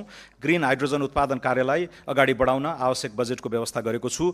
ऊर्जा उत्पादन, प्रसारण र वितरण लाइन निर्माणका लागि रु 85 अर्ब 54 करोड विनियोजन गरेको छु। सिंचाई आगामी आर्थिक वर्ष थप 15,800 हेक्टर खेतीयोग्य जमिनमा सिंचाई सुविधा पुर्याउनेछौँ। यसबाट खेतीयोग्य सिंचित जमिनको अनुपात 64% पुग्नेछ। नदी नियन्त्रणतर्फ 70 किलोमिटर तटबन्ध निर्माण र 210 हेक्टर जग्गा उकास गर्नेछौँ। बबई सिंचाई आयोजना अन्तर्गत आगामी आर्थिक वर्ष 1066 हेक्टर जमिनमा सिंचाईको सुविधा पुर्याउनेछौँ। राजापुर सिंचाई आयोजनाको पुनर्स्थापनाको कार्य अगाडि बढाइनेछ। भेरी बबई डाइभर्सन आयोजनाको हेडवर्क्स निर्माण कार्य सम्पन्न गर्नेछौँ। यी आयोजनाका लागि रु 5 अर्ब 63 करोड विनियोजन गरेको छु। सिक्टा सिंचाई आयोजना अन्तर्गत बाँके पूर्व र पश्चिमतर्फ 5000 हेक्टर जमिनमा थप सिंचाई सुविधा पुर्याउनेछौँ। यसका लागि रु 2 अर्ब 55 करोड विनियोजन गरेको छु। सुनकोशी मरिन डाइभर्जन आयोजनाको बाँध र विद्युत गृह निर्माणको लागि पुनः ठेक्का लगाई 4 वर्षभित्र सम्पन्न गर्ने गरी निर्माण कार्य सुरु गर्नेछौँ। यस वर्ष यसका लागि 2 अर्ब 98 करोड विनियोजन गरेको छु। बागमती सिंचाई आयोजनाको स्तरोन्नति गरी सुनकोशी मरिन डाइभर्जन आयोजनाबाट थप हुने पानीको उपयोगबाट बारा, रौतहट, सर्लाही, महोत्तरी र धनुषा जिल्लाका 1,22,000 हेक्टर खेतीयोग्य जमिनमा सिंचाई सुविधा विस्तार गर्न रु 53 करोड विनियोजन गरेको छु। महाकाली सिंचाई आयोजनाको कमान्ड क्षेत्र विस्तार गर्नेछौँ। रानी जमरा कुलरिया आयोजनाको लम्की खण्डको पूर्वाधार विकास गर्नेछौँ। बृहत दाङ उपत्यका सिंचाई आयोजना र प्रगन्ना बड्कापथ सिंचाई आयोजनाबाट 2380 हेक्टर जमिनमा थप सिंचाई उपलब्ध गराउन रु 1 अर्ब 21 करोड विनियोजन गरेको छु। नौमुरे बहुउद्देश्य सिंचाई आयोजनाबाट कपिल वस्तुमा सिंचाई गर्ने गरी आवश्यक पूर्व तयारी सम्पन्न गर्नेछौँ। बाढ गङ्गा सिंचाई आयोजनाको पुनर्स्थापना र मर्मत सम्भार गर्नेछौँ। नारायणी सिंचाई आयोजना पुनर्स्थापनाका लागि बजेट छुट्याएको छु। सुनसरी मोरङ, चन्द्रनहर, कमला, नारायणी गण्डक, कोशी पम्प लगायतका सिंचाई प्रणालीको मर्मत सम्भार तथा पुनर्स्थापनाका लागि रु 44 करोड विनियोजन गरेको छु। सतह सिंचाईको सेवा नपुगेका तराई मधेसका थप 3,980 हेक्टर खेतीयोग्य जमिनमा भूमिगत सिंचाई सुविधा पुर्याउन रु 1 अर्ब 83 करोड विनियोजन गरेको छु। त्यसै गरी सर्लाही र धनुषा जिल्लामा स्मार्ट प्रविधिको प्रयोग गरी भूमिगत सिंचाई सुविधा पुर्याउन आवश्यक रकम व्यवस्था गरेको छु।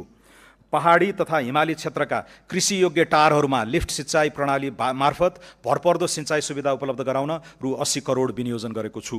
पहाडका टारहरूमा लिफ्ट सिंचाई आयोजनाबाट आगामी वर्ष 2230 हेक्टर जमिनमा थप सिंचाई सुविधा विस्तार गर्नेछौँ। महाकाली, कर्णाली, नारायणी, कोशी लगायतका ठुला तथा मझौला नदीहरूको व्यवस्थापन कार्यका लागि रकम विनियोजन गरेको छु। सूचना तथा सञ्चार दूरसञ्चार प्राधिकरण विधेयक संसदमा पेश गर्नेछौँ। नवीनतम प्रविधिको प्रयोगलाई तीव्रता दिँदै गुणस्तरीय दूरसञ्चार सेवाको पहुँच बढाउनेछौँ। कर्णाली र सुदूरपश्चिम प्रदेशमा गुणस्तरीय टेलिफोन सेवा र नेटवर्क विस्तार गरिनेछ। सरकारी मुद्रणका लागि स्थापित विभिन्न संरचनालाई एक आपसमा गाभी एकीकृत सुरक्षित मुद्रण संस्थाको स्थापना गर्नेछौँ। नेपालमा दर्ता भएका सामाजिक सञ्जाल मार्फत व्यावसायिक क्रियाकलाप विस्तार गर्न प्रोत्साहन गर्नेछौँ। छापा तथा विद्युतीय सञ्चार माध्यमबाट हुने लोक कल्याणकारी विज्ञापनका लागि रु 33 करोड विनियोजन गरेको छु। सूचना तथा सञ्चार क्षेत्रका लागि रु 5 अर्ब 93 करोड विनियोजन गरेको छु। सम्माननीय सभामुख महोदय, सम्माननीय अध्यक्ष महोदय, खेलकुद खेल पूर्वाधारलाई युवा विकास र स्थानीय अर्थतन्त्रसँग जोड्दै आगामी 3 वर्षभित्र कम्तीमा 8000 दर्शक क्षमताका 10 वटा फुटबल रङ्गशालालाई फ्लड लाइट सहितको स्तरोन्नति गर्नेछौँ।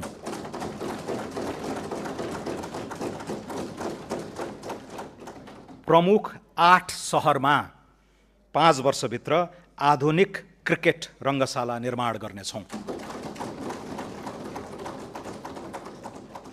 विराटनगर, लाहान, काठमाडौँ, पोखरा, बुटवल, सुर्खेत र धनगढीको फाप्लामा कम्तीमा 2000 क्षमताका इन्डोर मल्टिपर्पज स्टेडियम आगामी 3 वर्षभित्र निर्माण गर्नेछौँ। मूलपानी क्रिकेट रङ्गशाला तथा एकाडेमी, गिरिजा प्रसाद कोइराला क्रिकेट रङ्गशाला र कैलालीको फाप्ला क्रिकेट रङ्गशाला निर्माणका लागि डिजाइन पुनरावलोकन गरी लगानी मोडालिटी तयार गर्नेछौँ।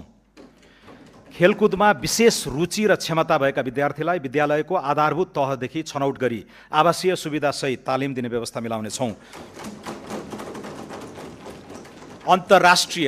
अन्तर्राष्ट्रिय पदक जित्ने खेलाडीलाई अवकाशपछि सम्मानजनक जीवन जिउन सक्ने गरी आजीवन निशुल्क स्वास्थ्य उपचारको व्यवस्था गर्नेछौँ।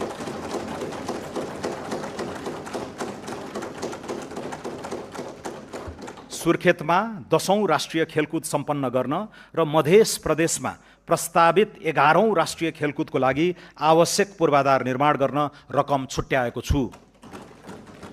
खेलकुद क्षेत्रको लागि रु 4 अर्ब 3 करोड विनियोजन गरेको छु।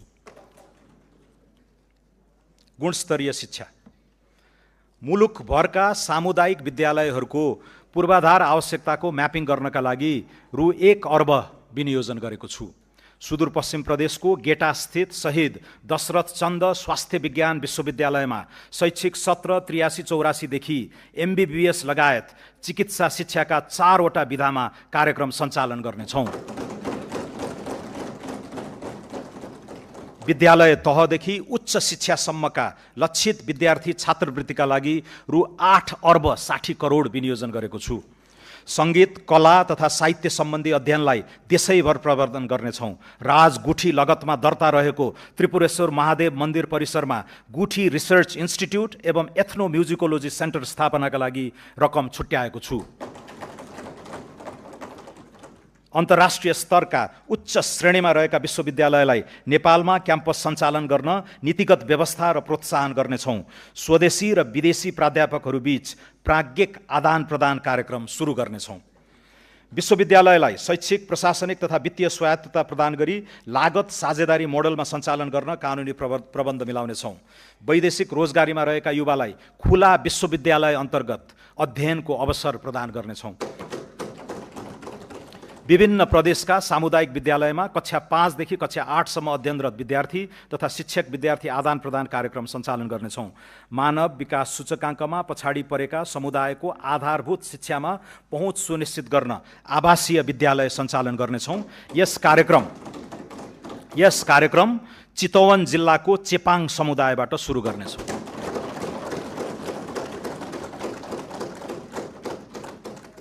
शिक्षा क्षेत्रका लागि 218 अर्ब 30 करोड विनियोजन गरेको छु। स्वास्थ्य। सबै नागरिकलाई गुणस्तरीय आधारभूत स्वास्थ्य सेवामा पहुँच तथा उपभोग सुनिश्चित गर्न स्वास्थ्य क्षेत्रमा 101 अर्ब 95 करोड विनियोजन गरेको छु। यसमध्ये स्वास्थ्य बिमा कार्यक्रममा 15 अर्ब बजेट विनियोजन गरेको छु। विपन्न नागरिक उपचार, आमा सुरक्षा कार्यक्रम, निशुल्क औषधि लगायत स्वास्थ्य सामाजिक सुरक्षाका कार्यक्रमका लागि रु 13 अर्ब 15 करोड विनियोजन गरेको छु। रोगको बदलिँदो प्रकृति र भार एवं लागत प्रभावकारिताका आधारमा आधारभूत स्वास्थ्य सेवाको प्याकेज परिमार्जन गर्नेछौँ। निर्माण सुरु भएका 336 आधारभूत अस्पताललाई आगामी 3 वर्षमा निर्माण सम्पन्न गर्नेछौँ।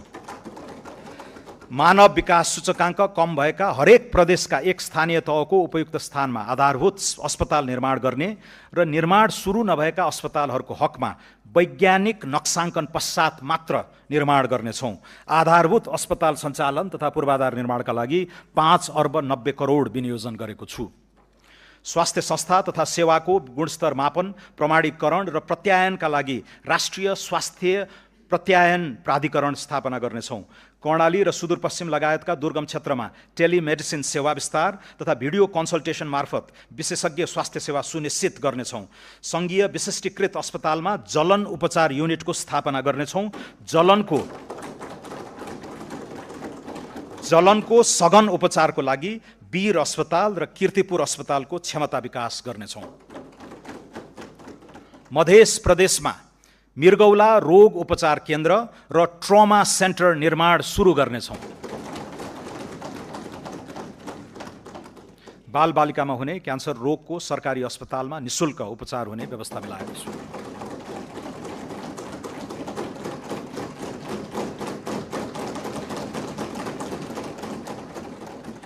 नागरिक स्तरबाट स्थापना भई अन्तर्राष्ट्रिय क्षेत्रमै ख्याति प्राप्त अनुकरणीय सर्वसुलभ स्वास्थ्य सेवा उपलब्ध गराउने स्वास्थ्य संस्थालाई प्रोत्साहित गर्नेछौँ।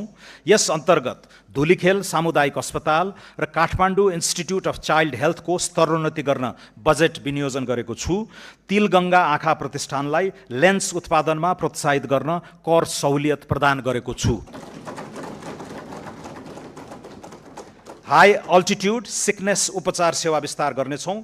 महामारी रोकथाम एवं प्रतिकार्यका लागि प्रभावित क्षेत्रमा द्रुत प्रतिकार्य टोली परिचालन गर्नेछौँ। देशभित्र उत्पादन वा आपूर्ति हुने औषधि, रोग निदानात्मक र अन्य स्वास्थ्यजन्य खाद्यान्न सामग्रीहरूको गुणस्तर र नियमन सुनिश्चित गर्न फुड एन्ड ड्रग एडमिनिस्ट्रेसन स्थापना गर्नेछौँ। सम्पूर्ण स्वास्थ्य संस्थाहरूमा रियल टाइम अनुगमनका लागि एक नागरिक एक डिजिटल प्रोफाइल प्रणाली कार्यान्वयनमा ल्याउनेछौँ। सामुदायिक, सहकारी र निजी क्षेत्रको सहकार्यमा सबै स्वास्थ्य संस्थामा सुलभ फार्मेसी सञ्चालन गर्नेछौँ। राष्ट्रिय औषधि प्रयोगशालाको स्तरोन्नति गर्नेछौँ। बीपी कोइराला मेमोरियल क्यान्सर अस्पतालमा पीईटी स्क्यान, साइक्लोट्रोन मेसिन खरिद तथा जडान गर्न पुँजीगत अनुदानका लागि रु 32 करोड विनियोजन गरेको छु। राष्ट्रिय आयुर्वेद पञ्चकर्म तथा योग सेवा केन्द्र बुढानीलकण्ठ, राष्ट्रिय आयुर्वेद अनुसन्धान तथा तालिम केन्द्र कीर्तिपुर र पोखरा स्थित प्राकृतिक तथा वैकल्पिक चिकित्सा सहितको आयुर्वेद अस्पताल सञ्चालनमा ल्याई आयुर्वेद तथा वैकल्पिक चिकित्सा क्षेत्रलाई स्वास्थ्य पर्यटनसँग जोड्नेछौँ। मध्य प्रदेश स्थित नारायणी अस्पताल, गजेन्द्र नारायण सिंह अस्पताल र राम राजा प्रसाद सिंह स्वास्थ्य विज्ञान प्रतिष्ठानको पूर्वाधार विकास कार्य अघि बढाउनेछौँ। कर्णाली प्रदेशका दुर्गम स्थानहरूमा एयर एम्बुलेन्स सेवा सुरु गर्नेछौँ। नर्सिङ कर्मचारीको रात्रि ड्युटी भत्ता दोब्बर गरेको छु।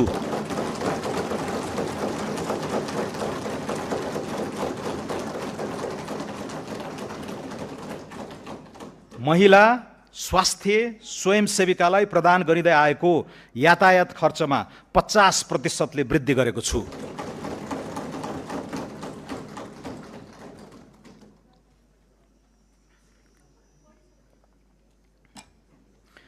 दलित समुदायको परम्परागत सिप संरक्षण, आय आर्जन, प्रविधि स्तरोन्नतिका क्रियाकलाप सहित एकीकृत रूपमा दलित केन्द्रित लगानी बढाउनेछौँ। देशैभरिका 5 वर्ष मुनिका दलित समुदायका बालबालिकाको पोषण सहायताका लागि रु 3 अर्ब विनियोजन गरेको छु। जेनजी आन्दोलनका शहीदको सम्मान गरिनुका साथै शहीद परिवारको लागि सम्मानजनक आर्थिक सहायता सुनिश्चित गरिसकिएको छ। आन्दोलनका घाइतेका लागि निशुल्क स्वास्थ्य उपचार, घाइतेको अवस्था अनुसार मासिक भत्ता र उद्यमशीलता विकासका कार्यक्रम सञ्चालन गर्नेछौँ। सरकारी कार्यालयले निर्माण गर्ने भौतिक संरचना, डिजिटल प्रविधि, वेबसाइट र सफ्टवेयरहरू सबै किसिमका अपाङ्गता भएका व्यक्तिले प्रयोग गर्न मिल्ने ढाँचामा विकास गर्दै लैजानेछौँ। सबै प्रदेशमा अपाङ्ग पुनर्स्थापना केन्द्र स्थापना गर्दै जानेछौँ। अटिजम भएका बालबालिकालाई लक्षित गरी पूर्वाधारयुक्त आवासीय नमुना विद्यालय सञ्चालन गर्नेछौँ। गिग वर्करलाई औपचारिक श्रम र सामाजिक सुरक्षाको दायरामा ल्याउनेछौँ। जीवन चक्रका विभिन्न चरणमा हुन सक्ने जोखिमबाट संरक्षण प्रदान गर्न सामाजिक सुरक्षातर्फ रु 120 अर्ब विनियोजन गरेको छु। लैङ्गिक हिंसा निवारण सम्बन्धी एकीकृत विधेयक तर्जुमा गर्नेछौँ। प्रदेश र स्थानीय सरकारसँगको सहकार्यमा सडक बालबालिका तथा ज्येष्ठ नागरिकको पारिवारिक पुनर्मिलन तथा सामाजिक पुनर्स्थापना गर्नेछौँ। नेपाललाई सडक बालबालिका मुक्त राष्ट्र घोषणा गर्नेछौँ। समतामूलक, सभ्य र सुसंस्कृत समाजको निर्माणका लागि छुवाछुत तथा भेदभाव विरुद्ध राष्ट्रिय अभियान सञ्चालन गर्नेछौँ। बाल श्रम, लैङ्गिक हिंसा, यौन दुर्व्यवहार, छाउपडी, महिनावारी विभेद, बालविवाह जस्ता सामाजिक विकृतिको अन्त्यका लागि तिनै तहबाट सामाजिक रूपान्तरण अभियान सञ्चालन गर्नेछौँ।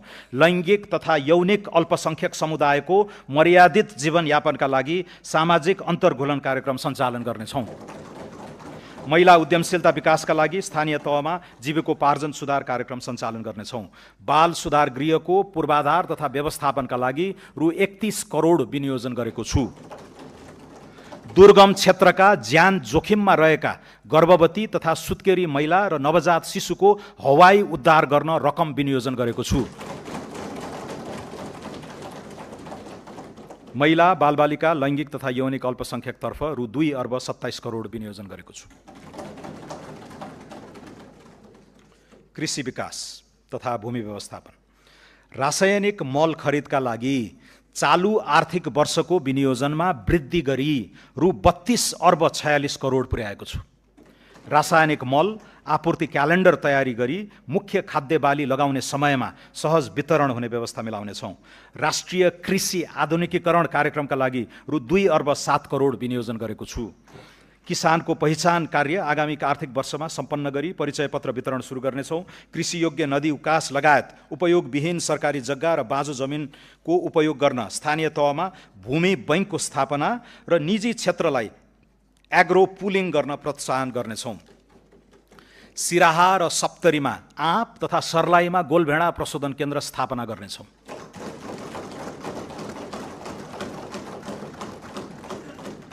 कर्णालीमा स्याउ ओखर लगायतको फलफुलको जोन सञ्चालन गर्ने र चिस्यान केन्द्र स्थापना कार्य अगाडि बढाउनेछौँ। उपयोग नभएको खेतीयोग्य व्यक्तिगत जमिनलाई व्यावसायिक कृषि कम्पनीको सेयरमा परिणत गरी कृषि तथा पशुपालन फर्म सञ्चालन गर्न प्रोत्साहित गर्नेछौँ। प्राङ्गारिक मल र हरियो मल प्रवर्धन गर्न स्थानीय तहलाई सशर्त अनुदान हस्तान्तरण गर्न रु 36 करोड विनियोजन गरेको छु। नेपाल विद्युत प्राधिकरण र निजी क्षेत्रको सहकार्यमा कम्पनी मोडलमा ग्रिन युरिया मल उद्योग सञ्चालन गर्न दिनेछौँ। निजी क्षेत्रबाट ग्रिन युरिया उत्पादन प्रवर्धन गर्न खरिद ग्यारेन्टी सम्झौता गरी सहुलियत दरमा विद्युत उपलब्ध गराउने व्यवस्था मिलाउनेछौँ। कृषि बिमाको प्रिमियममा दिइने अनुदान सहुलियतका लागि रु 2 अर्ब 19 करोड विनियोजन गरेको छु। किसानलाई वित्तीय पहुँच प्रदान गर्न र नगद प्रवाह व्यवस्थापन गर्न कृषि उपज भण्डारणको प्रमाणीकरणका आधारमा वेयरहाउस रिसिट फाइनान्सिङ गर्ने व्यवस्था मिलाउनेछौँ। पशु पन्छीमा लाग्ने रोग तथा महामारी नियन्त्रणका लागि आवश्यक पर्ने खोप निजी क्षेत्र समेतको सहभागितामा स्वदेशमै उत्पादन गर्नेछौँ। खोरेत लगायतका रोग नियन्त्रण गर्न रु 24 करोड विनियोजन गरेको छु। हुम्लाको हिल्सा स्थित सीमा नाकामा पशु क्वारेन्टिन स्थापना गर्नेछौँ। 35 वटा नगरपालिकाबाट जग्गा प्रशासन सम्बन्धी एकीकृत सेवा सुरुवात गर्नेछौँ। घर जग्गा खरिद बिक्रीलाई सहज बनाउन जग्गा धनी सङ्केत नम्बर जारी गरी घर जग्गा रोक्का फुकुवा खरिद बिक्री र राजस्व भुक्तानी अनलाइन प्रणालीबाट गर्नेछौँ। भूमिहीन दलित, भूमिहीन सुकुम्बासी र अव्यवस्थित बसोबासीको व्यवस्थापन गर्ने कार्य आगामी आर्थिक वर्षभित्रै सम्पन्न गर्ने व्यवस्था मिलाउनेछौँ।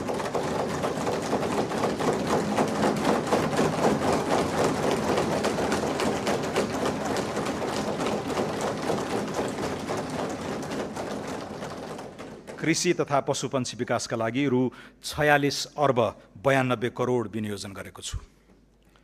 वन वातावरण तथा जलवायु अनुकूलन, चुरे तथा तराई मधेस क्षेत्रको जलचक्रलाई दिगो बनाउन पानीका स्रोत संरक्षण तथा पोखरी निर्माण, पहिरो नियन्त्रण, तटबन्ध निर्माण लगायतका क्रियाकलाप सञ्चालन गर्न करिब रु 1 अर्ब विनियोजन गरेको छु।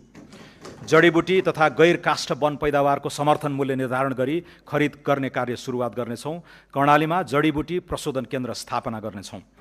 कार्बन उत्सर्जन कटौती बापत प्राप्त लाभमा स्थानीय समुदायलाई प्राथमिकता दिई उत्सर्जन न्यूनीकरणका लागि नतिजामा आधारित रेड प्लस कार्यक्रम सञ्चालन गर्नेछौँ। अन्तर्राष्ट्रिय जलवायु कोषको सहुलियतपूर्ण पुँजीमा निजी क्षेत्रको पहुँच पुग्ने व्यवस्था गर्नेछौँ। डढेलो नियन्त्रणका लागि ड्रोन तथा स्याटेलाइटको उपयोग गरी रियल टाइम सूचना आदान प्रदान गर्नेछौँ। जोखिमयुक्त क्षेत्रमा मानव वन्यजन्तु सह अस्तित्व कार्यक्रम सञ्चालन गर्नेछौँ। प्रमुख सहरहरूमा वायु प्रदूषण मापन केन्द्र र केन्द्रीय वातावरण प्रयोगशालाको स्तरोन्नति गर्नेछौँ। वन वातावरण तथा जलवायु क्षेत्रको लागि रु 12 अर्ब 31 करोड विनियोजन गरेको छु। संस्कृति तथा पर्यटन,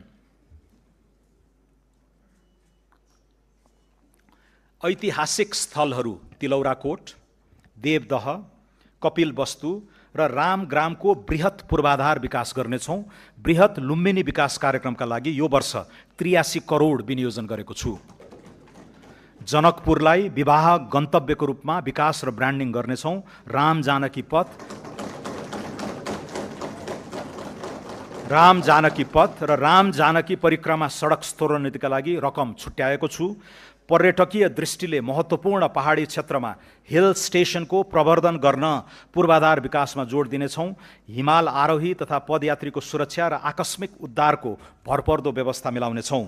मुस्ताङ र मनाङ लगायत उच्च हिमाली जिल्लामा रहेका 200 वर्षभन्दा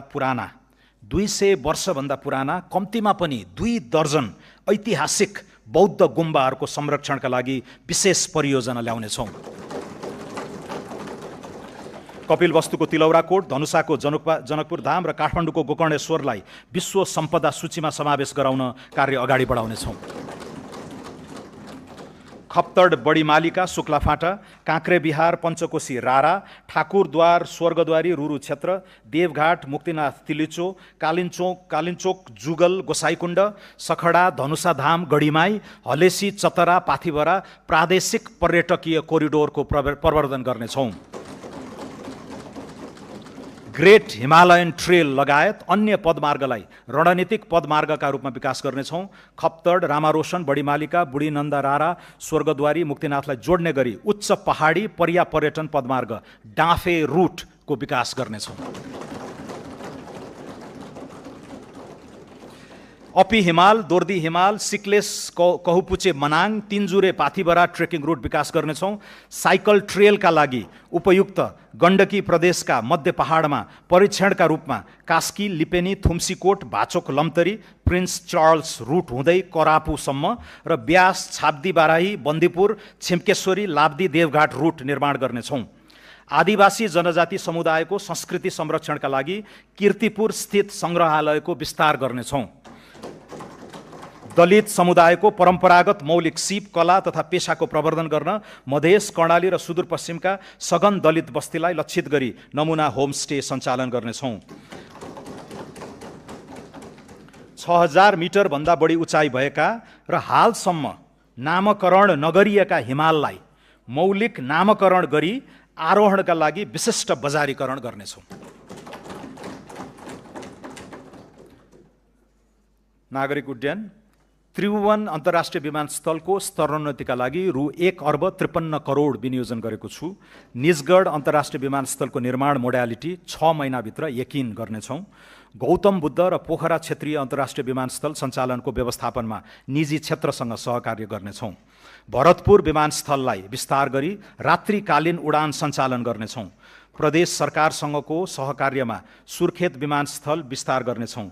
मुगुको ताल्चा र दाङको टरी गाउँ विमानस्थल स्तरोन्नति गर्नेछौँ। संस्कृति तथा पर्यटन क्षेत्रका लागि रु 7 अर्ब 34 करोड र नागरिक उड्डयन क्षेत्रका लागि रु 2 अर्ब 93 करोड विनियोजन गरेको छु।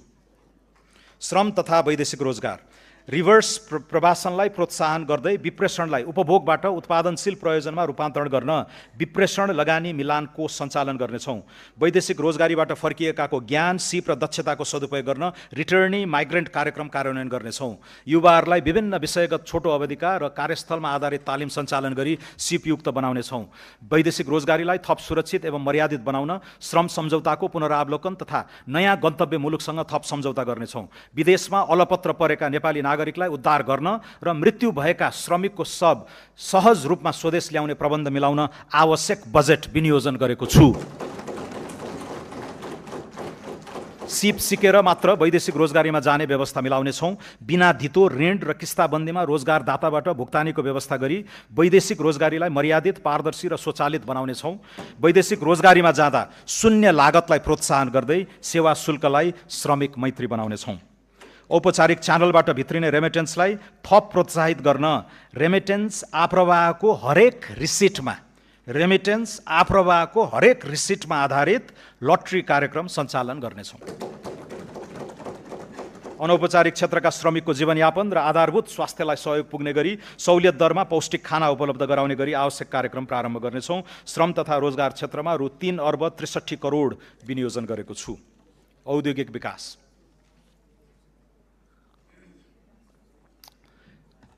निर्यातको सम्भावना भएका कृषि प्रशोधन, पर्यटन सेवा, हलुका उत्पादन लगायतका श्रम प्रधान उद्योगको विकास तथा विस्तारका लागि नमुना स्वरूप रोजगार आबद्ध उत्पादन क्षेत्र इम्प्लोइमेन्ट लिङ्क्ड प्रोडक्सन जोन सञ्चालन गर्नेछौँ। उद्योग प्रतिष्ठानको संस्थागत सामाजिक उत्तरदायित्व सम्बन्धी कानुनी प्रबन्ध मिलाउनेछौँ। सरकार र निजी क्षेत्रको सहकार्यमा औद्योगिक क्षेत्र तथा औद्योगिक करिडोरमा स्वच्छ ऊर्जामा आधारित प्रविधिको प्रयोग गरी ट्रिटमेन्ट प्लान्ट सहितको सिवरेज प्रणाली सञ्चालन गर्नेछौँ। उद्योग प्रतिष्ठानमा रहेका परम्परागत बोइलरलाई इलेक्ट्रिक बोइलरले प्रतिस्थापन गर्न सहुलियतपूर्ण ऋण सुविधा प्रदान गर्नेछौँ। 100 उद्योगहरूलाई विद्युतीय वा बायो ब्रिकेटमा आधारित बोइलरमा रूपान्तरण गर्न रु 22 करोड विनियोजन गरेको छु। औद्योगिक पूर्वाधार विकासका लागि रु 65 करोड विनियोजन गरेको छु। खानी सम्बन्धी लाइसेन्सको पुनरावलोकन गर्नेछौँ। नयाँ खानीको अन्वेषणका क्रममा फेज 2 सम्मको अध्ययनका लागि आवश्यक जियोलोजिकल ल्याब र परीक्षण अन्वेषणको व्यवस्था गर्नेछौँ। खानी क्षेत्र, ठुला उद्योग र 5 मेगावाटभन्दा बढी विद्युत खपत गर्ने निजी क्षेत्रबाट विकास हुने औद्योगिक क्षेत्रसम्मको सहज पहुँच तथा विद्युत आपूर्ति एवं प्रसारण लाइन निर्माण गर्नेछौँ।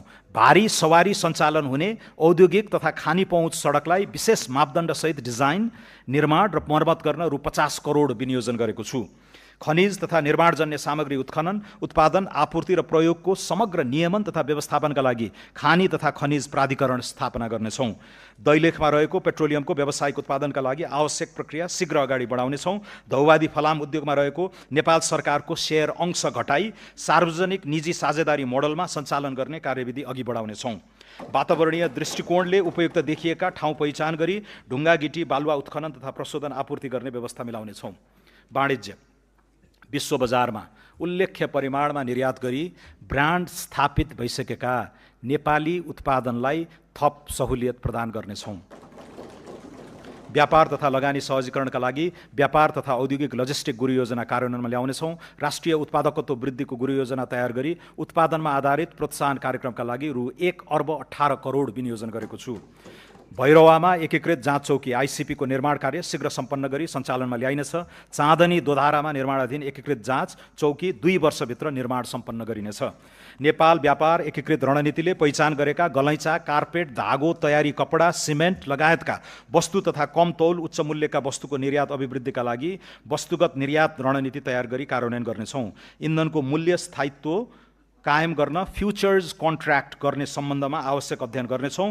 पेट्रोल पम्पमा न्यूनतम पूर्वाधारसहित EV चार्जिङ स्टेसन जडान गर्न प्रोत्साहन गर्नेछौँ। नेपाल आयल निगमबाट इथानोल उत्पादन गर्ने उद्योगसँग सम्झौता गरी तोकिएको मूल्यमा खरिद गर्ने ग्यारेन्टी गर्नेछौँ। नियामक निकायलाई सुदृढ गरी सबै किसिमका सिन्डिकेट, कार्टेलिङ, कालोबजारी, नाफाखोरी र अस्वस्थ प्रतिस्पर्धाको अन्त्य गर्नेछौँ। उद्योग वाणिज्य तथा आपूर्ति क्षेत्रका लागि रु 8 अर्ब 31 करोड विनियोजन गरेको छु। स्टार्टअप तथा नवप्रवर्तन। स्टार्टअप साना तथा मझौला उद्यमलाई राष्ट्रिय उद्यम इकोसिस्टममा आबद्ध गर्ने प्लेटफर्मको रूपमा नेपाल एन्टरप्राइज फेसिलिटी स्थापना गर्नेछौँ। प्लेटफर्मले उद्यम सम्बन्धी नीतिगत व्यवस्था, नवीन वित्तीय उपकरणको पहिचान र पहुँच, इन्क्युबेसन सहितको सहयोग सञ्जाल र स्वदेशी उद्यम अभियानलाई एकीकृत रूपमा अगाडि बढाउनेछ। कृषि एवं पशुजन्य उद्यम गर्न चाहने 1000 युवा उद्यमीलाई स्टार्टअप सुविधा उपलब्ध गराउनेछौँ। युवा वैज्ञानिकलाई स्वदेशमै अनुसन्धानको अवसर प्रदान गर्न अनुसन्धान, नवप्रवर्तन तथा उद्यमशीलता अभिवृद्धि कार्यक्रम सञ्चालनका लागि आवश्यक रकम विनियोजन गरेको छु। खगोलीय पर्यटन प्रवर्धन गर्न सगरमाथा आधार शिविरमा अब्जर्भेटरी केन्द्र स्थापनाका लागि रकम विनियोजन गरेको छु। विज्ञान, प्रविधि र नवप्रवर्धनका लागि रु 4 अर्ब र नेपाल एन्टरप्राइज फेसिलिटीका लागि रु 50 करोड विनियोजन गरेको छु। सम्माननीय सभामुख महोदय, सम्माननीय अध्यक्ष महोदय, सौम्य शक्ति र डायस्पोरा, पारस्परिक लाभ, राष्ट्रिय आत्मसम्मान र सार्वभौम हितमा आधारित सन्तुलित परराष्ट्र सम्बन्ध सुदृढ गर्दै आर्थिक समुन्नतिका लागि सौम्य शक्ति परिचालन गर्नेछौँ। आर्थिक कूटनीति, सांस्कृतिक पहिचान, प्रविधि तथा पर्यटनको एकीकृत उपयोग मार्फत नेपालको अन्तर्राष्ट्रिय उपस्थिति, विश्वसनीयता र प्रभाव विस्तार गर्नेछौँ। संयुक्त राष्ट्र सङ्घ लगायत अन्य बहुपक्षीय तथा क्षेत्रीय मञ्चहरूमा नेपालको भूमिकालाई सशक्त बनाउनेछौँ। क्षेत्रीय सन्निकटताका लागि सुदृढ कूटनीति अगाडि बढाउनेछौँ। नेपालको सौम्य शक्ति विस्तारका लागि बुद्ध जन्मभूमि सर्वोच्च शिखर सगरमाथा, हिमालय श्रृङ्खला, योग ध्यान, सांस्कृतिक विविधता, शान्तिवादी राष्ट्रको छवि र अन्तर्राष्ट्रिय शान्ति मिसनमा सहभागिता लगायतका विषयहरूको उन्नत प्रसार गर्नेछौँ। विदेशस्थित नेपाली नियोगको सशक्तिकरण गरी निर्यात क्षमता, द्विपक्षीय व्यापार तथा लगानी, पर्यटन प्रवर्धन गर्न आर्थिक कूटनीति सबल बनाउनेछौँ। संविधानले सुनिश्चित गरेको गैर आवासीय नेपाली नागरिकता सम्बन्धी प्रावधानमा समसामयिक संशोधन गरी एक पटकको नेपाली सधैँको नेपाली भन्ने नारालाई मूर्त रूप दिनेछौँ।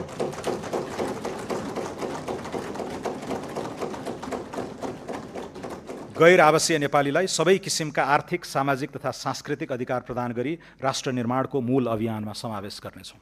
बैंकिङ क्षेत्र, बैंक तथा वित्तीय संस्था सम्बन्धी ऐन, बैंकिङ कसुर तथा सजाय ऐनमा समयानुकूल संशोधन गर्नेछौँ।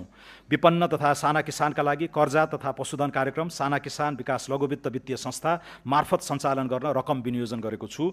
बैंक तथा वित्तीय संस्थामा रहेको निष्क्रिय कोषमा रहेको रकम हकवालाले दाबी गरेको बखत उपलब्ध हुने सुनिश्चित गरी तोकिएको कानुनी प्रक्रियाका आधारमा उत्पादनमूलक कार्यमा परिचालन गर्नेछौँ। वाणिज्य बैंक तथा भुक्तानी सम्बन्धी काम गर्ने संस्थाले अन्तर्राष्ट्रिय भुक्तानी नेटवर्कसँग सम्झौता गर्न सक्ने गरी राष्ट्रिय तथा अन्तर्राष्ट्रिय पेमेन्ट एग्रिगेटर तथा नेसनल पेमेन्ट स्विचलाई प्रभावकारी बनाउनेछौँ। पेमेन्ट एग्रिगेटरको नियमनको लागि कानुनी र संस्थागत व्यवस्था गर्नेछौँ। सहुलियतपूर्ण कर्जाको प्रभावकारिता अभिवृद्धि गर्ने गरी तेस्रो पक्षबाट कर्जाको गुणस्तर मूल्याङ्कन गराउनेछौँ। जेनजी आन्दोलनका शहीद परिवार तथा घाइतेलाई समेत यस कार्यक्रमको लाभग्राहीको रूपमा सहभागी गराउनेछौँ। विद्युत खपत बढाउन र प्रदूषण नियन्त्रण गर्न घरायसी प्रयोजनको लागि washing machine, refrigerator, vacuum cleaner जस्ता विद्युतीय उपकरण समेत हायर पर्चेसमा खरिद बिक्री गर्न सकिने व्यवस्था मिलाउनेछौँ। बीमा, धितोपत्र तथा सहकारी, नेपाली बीमा कम्पनीबाट जारी हुने बीमाङ्कको कम्तीमा 20% नेपाल पुनर्बीमा कम्पनीबाट गराउनुपर्ने व्यवस्था मिलाउनेछौँ। दीर्घकालीन प्रकृतिका बीमाको सामूहिक बीमा कोषको नेतृत्व तथा सञ्चालन नेपाल पुनर्बीमा कम्पनीबाट हुने व्यवस्था गर्नेछौँ। जोखिम न्यूनीकरणको लागि पुनर्बीमाको निश्चित हिस्सा विदेशी पुनर्बीमा कम्पनीसँग गराउने व्यवस्था मिलाउनेछौँ। लामो समयदेखि वृद्धि हुन नसकेको तेस्रो पक्ष बीमाङ्क रु 10 लाख पुर्याइनेछ। सवारी दुर्घटना कम गर्न सवारी साधनमा दुर्घटना डिभाइस जडान गर्नुपर्ने व्यवस्था गर्नेछौँ। दुर्घटना, घातक रोग, ढुवानी लगायतको बिमा अनिवार्य गर्नेछौँ। कर्मचारी सञ्चय कोष, नागरिक लगानी कोष, निक्षेप तथा कर्जा सुरक्षण कोष, स्वास्थ्य बीमा बोर्ड र सामाजिक सुरक्षा कोषले सञ्चालन गर्ने सुरक्षण कार्यक्रमको पुनर्बीमा नेपाल पुनर्बीमा कम्पनी मार्फत गर्ने व्यवस्था मिलाउनेछौँ। शहरी क्षेत्रमा भवन निर्माणको नक्सा स्वीकृति गर्दा अनिवार्य रूपमा बीमा गर्ने व्यवस्था गर्नेछौँ। धितोपत्र बजार व्यवस्थापन र कसुर तथा सजाय सम्बन्धी छुट्टै विधेयक संसदमा पेश गर्नेछौँ। वित्तीय ट्रस्टीको नियमन गर्न ट्रस्टी विधेयक तर्जुमा गर्नेछौँ। बचत तथा ऋणको मुख्य कारोबार गर्ने सहकारी संस्थाको अनुगमन र नियमनमा राष्ट्रिय सहकारी नियमन प्राधिकरणको भूमिका थप प्रभावकारी बनाउनेछौँ। समस्याग्रस्त सहकारीका बचतकर्ताको रकम फिर्ताका लागि सहकारीको बचत रकम तथा सम्पत्ति बिक्रीबाट शोध भर्ना हुने गरी चक्रीय कोषको रूपमा स्थापित एकीकृत बचतकर्ता सुरक्षा कोषबाट बचत फिर्ता गर्ने कार्यालयलाई निरन्तरता दिइनेछ। सुशासन, स्वार्थको द्वन्द्व सम्बन्धी कानुन तर्जुमा गरी नीतिगत भ्रष्टाचार अन्त्य गर्नेछौँ। कसुरजन्य सम्पत्तिको प्रभावकारी व्यवस्थापनका लागि सम्बद्ध निकायलाई एकीकृत सूचना पद्धतिमा आबद्ध गरी असुल उपर जफत प्राप्ति तथा व्यवस्थापनलाई थप प्रभावकारी बनाउनेछौँ। निजामती कर्मचारी अस्पतालबाट बहुविशिष्टीकृत सेवा विस्तार गर्न अत्यावश्यक उपकरण जडान र भौतिक संरचना निर्माण गर्नेछौँ। हेलो सरकार संयन्त्रलाई सरकार नागरिक संवादको प्लाटफर्मको रूपमा विकास गर्नेछौँ। सरकारी कार्यालयमा डिजिटल टाइम कार्ड लागू गर्नेछौँ। राष्ट्रिय परिचय पत्रलाई सार्वजनिक सेवा प्रवाहको आधारभूत परिचय पत्रको रूपमा प्रयोग गर्दै मालपोत, यातायात, राहदानी, व्यक्तिगत घटना दर्ता तथा सामाजिक सुरक्षा व्यवस्थापन जस्ता नागरिक सेवासँग सम्बद्ध प्रणालीको सुदृढीकरण गर्नेछौँ। बदलिँदो आर्थिक कूटनीतिलाई मध्यनजर गरी डेनमार्क, ब्राजिल र दक्षिण अफ्रिकामा रहेका नेपाली दूतावास र छङ्दू, सान फ्रान्सिस्को स्थित महावाणिज्य दूतावास तथा विशाखापट्टनममा रहेको दूतावासको शाखा खारेज गर्नेछौँ। संवैधानिक निकायहरूको कार्य सम्पादन सुदृढ गर्न साधन स्रोत सम्पन्न बनाइनेछ। पछिल्लो 4 वर्षदेखि राष्ट्र सेवक कर्मचारीको तलब वृद्धि नभएको, यस अवधिमा उपभोक्ता मूल्य सूचकाङ्कमा आधारित मूल्य वृद्धि 17.3% भएको र मर्यादित जीवनयापनका लागि पारिश्रमिक सुविधा पुनरावलोकन गर्नुपर्ने महसुस गरेको छु।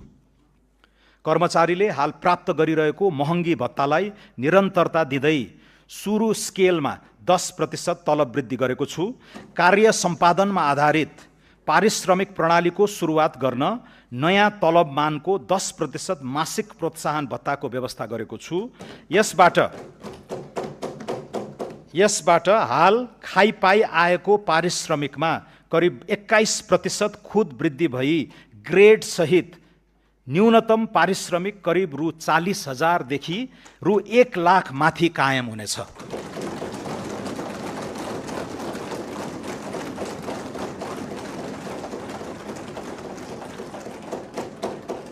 नयाँ तलब स्केल सम्बत 2083 साउन 1 गतेदेखि लागू हुनेछ। कानुनी शासन र राष्ट्रिय सुरक्षा। न्याय प्रणालीलाई छरितो र प्रभावकारी बनाउन सूचना प्रविधिको अधिकतम उपयोग गरी विद्युतीय अदालत व्यवस्थापन प्रणाली विस्तार गर्नेछौँ।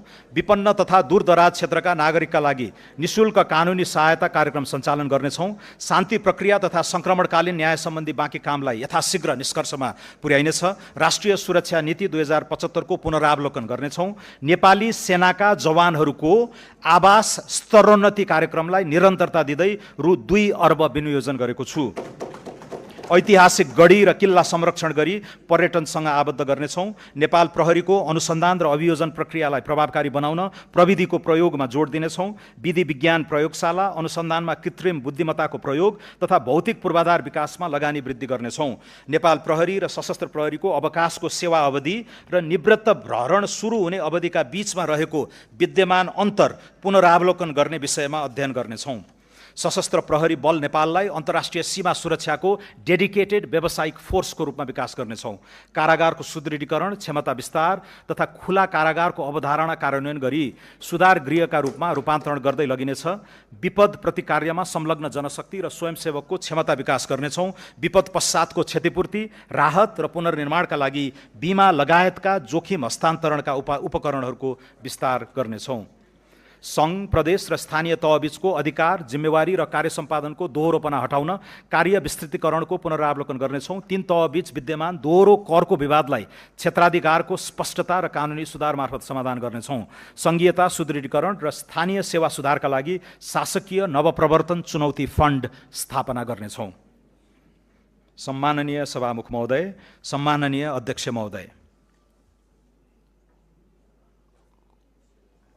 अब म माथि उल्लेखित क्षेत्रगत नीति र कार्यक्रम कार्यान्वयनका लागि विनियोजन र स्रोत व्यवस्थापनको अनुमान प्रस्तुत गर्दछु।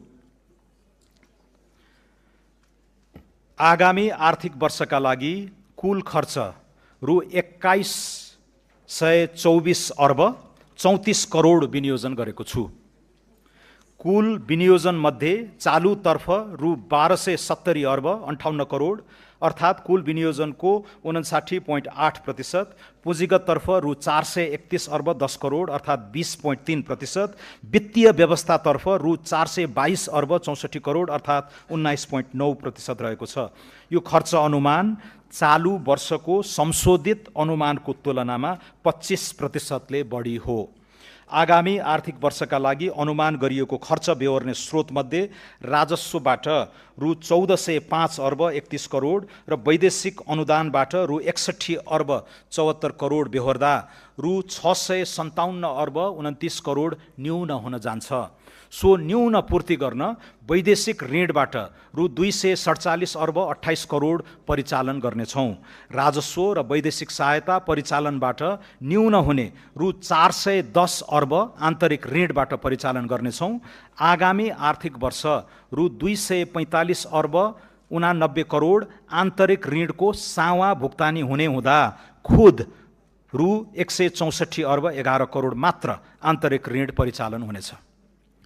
अब नेपालको संविधानको धारा 60 अनुसार वित्तीय हस्तान्तरण सम्बन्धी विवरण पेश गर्दछु। राष्ट्रिय प्राकृतिक स्रोत तथा वित्त आयोगको सिफारिस अनुसार आगामी आर्थिक वर्ष 83-84 मा प्रदेशका लागि रु 61 अर्ब 50 करोड र स्थानीय तहका लागि रु 90 अर्ब 20 करोड वित्तीय समानीकरण अनुदान उपलब्ध गराउने व्यवस्था गरेको छु। प्रदेश र स्थानीय तहमा पूर्वाधार आयोजना कार्यान्वयन गर्ने क्रमशः रु 4 अर्ब 60 करोड र र रु 8 अर्ब 93 करोड समपूरक अनुदान उपलब्ध गराएको छु। साथै प्रदेश र स्थानीय तहमा क्रमशः रु 3 अर्ब 82 करोड र रु 9 अर्ब 40 करोड विशेष अनुदान छुट्याएको छु। सङ्घीय सरकारका आयोजना कार्यान्वयनका लागि प्रदेश र स्थानीय तहमा क्रमशः रु 39 अर्ब 72 करोड र रु 206 अर्ब 8 करोड सशर्त अनुदान विनियोजन गरेको छु। प्रदेश र स्थानीय तहलाई राजस्व बाँडफाँडबाट कुल रु 175 अर्ब हस्तान्तरण हुने अनुमान छ। आगामी आर्थिक वर्षमा राजस्व बाँडफाँड रोयल्टी समेतबाट र वित्तीय हस्तान्तरण गरी प्रदेश र स्थानीय तहमा रु 600 अर्बभन्दा बढी परिचालन हुने प्रक्षेपण गरेको छु।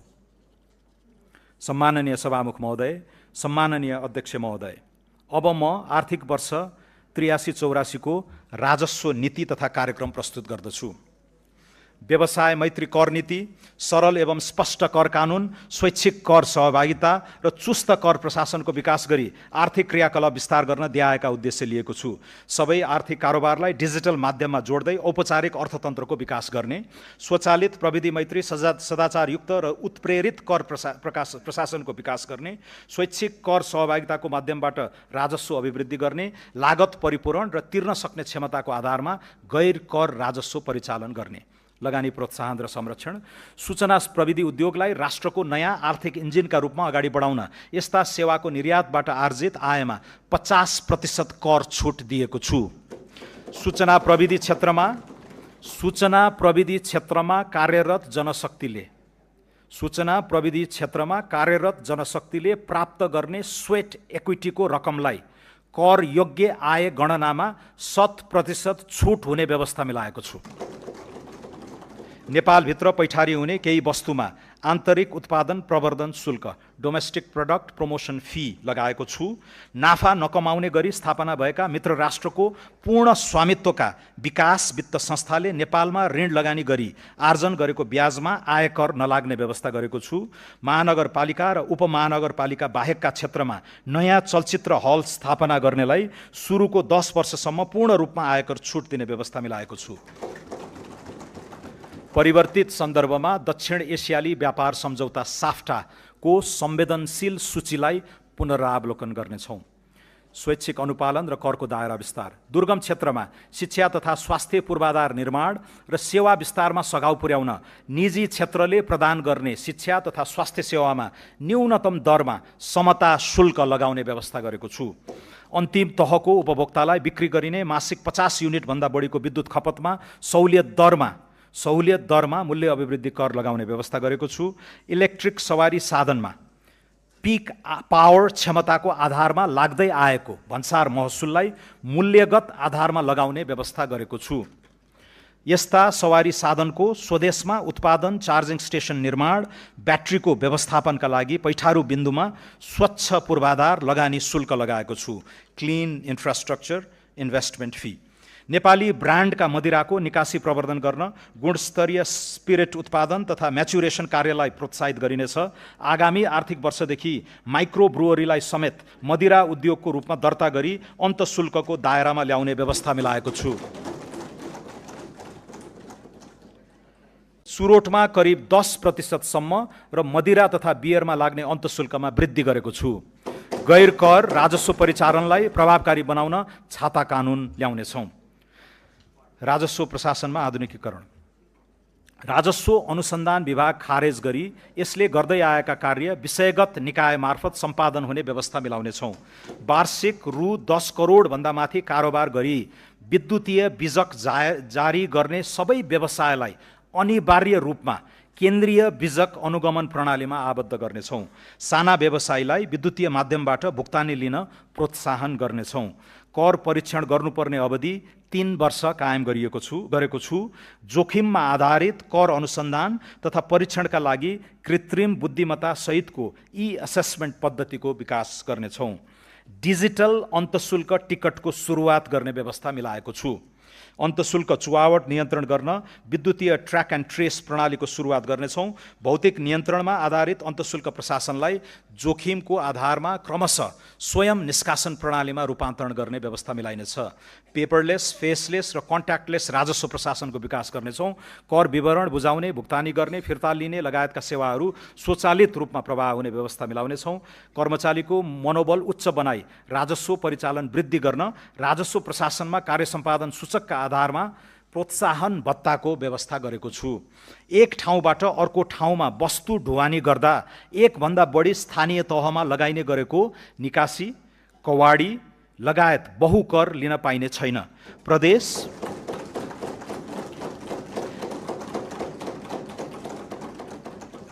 र स्थानीय तहका कर भुक्तानी गर्दा स्थायी लेखा नम्बर खुलाउनु पर्ने व्यवस्था गर्नेछौँ। असल व्यवसायीको सम्मान एवं व्यापार सहजीकरणको लागि अथोराइज्ड बिजनेस पर्सनको पहिचानसहित भन्सारमा ब्लू लेन मार्फत जाँच पास गर्ने व्यवस्था मिलाउनेछौँ। कारोबार मूल्यमा आधारित अनलाइन भन्सार जाँच पास प्रणालीलाई थप सुदृढ, पारदर्शी र यथार्थपरक बनाउनेछौँ। भन्सार जाँच पास पछिको परीक्षण कार्यालयको पुनर्संरचना गर्नेछौँ। स्थल मार्गबाट नेपाल प्रवेश गर्ने पर्यटकको सहजीकरणका लागि सबै मूल भन्सार कार्यालयमा सवारी साधनको अस्थायी पैठारी घोषणा गर्ने र शुल्कको भुक्तानी अनलाइनबाट हुने व्यवस्था मिलाइसकेको छु। वैवाहिक पर्यटनलाई प्रोत्साहन गर्न विवाह प्रयोजनका लागि ल्याउने सामान घोषणा, धरौटी लिने र विवाह सकेर फर्कदा धरौटी फिर्ता दिने व्यवस्थालाई स्वचालित बनाउनेछौँ। पर्यटकलाई कानुन बमोजिम तोकिएको सीमाभित्र परिवर्तीय विदेशी मुद्रा ल्याउन पाउने सरल व्यवस्था गर्नेछौँ। प्रविधि मैत्री निगरानी र संयुक्त रूपमा बजार अनुगमनबाट सीमावर्ती क्षेत्रमा हुने चोरी पैठारी नियन्त्रण गर्नेछौँ। अन्तर्देशीय भन्सार प्रशासनसँग माल वस्तु आइपुग्नु अगावै सूचना आदान प्रदान गर्ने सम्झौता थप विस्तार गर्नेछौँ। कर सहुलियत, छुट तथा सुविधा। नेपालभित्र कृत्रिम हातखुट्टा र अपाङ्गता सहयोगी सामग्री उत्पादन गर्ने उद्योगको नाममा पैठारी हुने कच्चा पदार्थको आयातमा भन्सार महसुल छुट दिएको छु।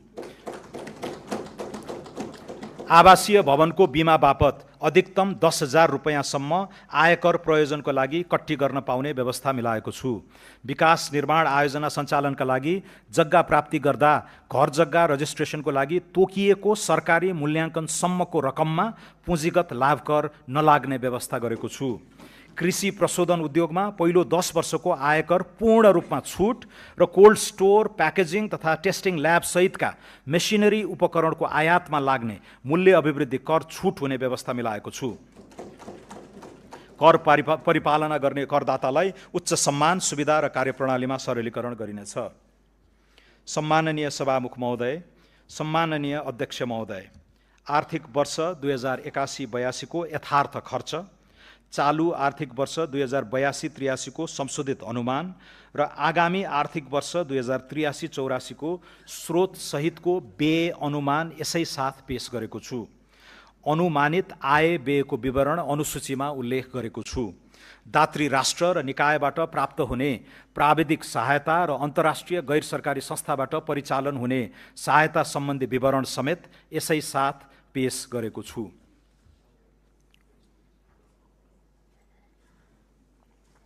अन्त्यमा यो बजेट राज्य सञ्चालनको नयाँ सोच र सङ्कल्प, आर्थिक रूपान्तरणको स्पष्ट मार्गचित्र र नागरिकसँग गरिएको राजनीतिक करार कार्यान्वयनको प्रारम्भ बिन्दु हो।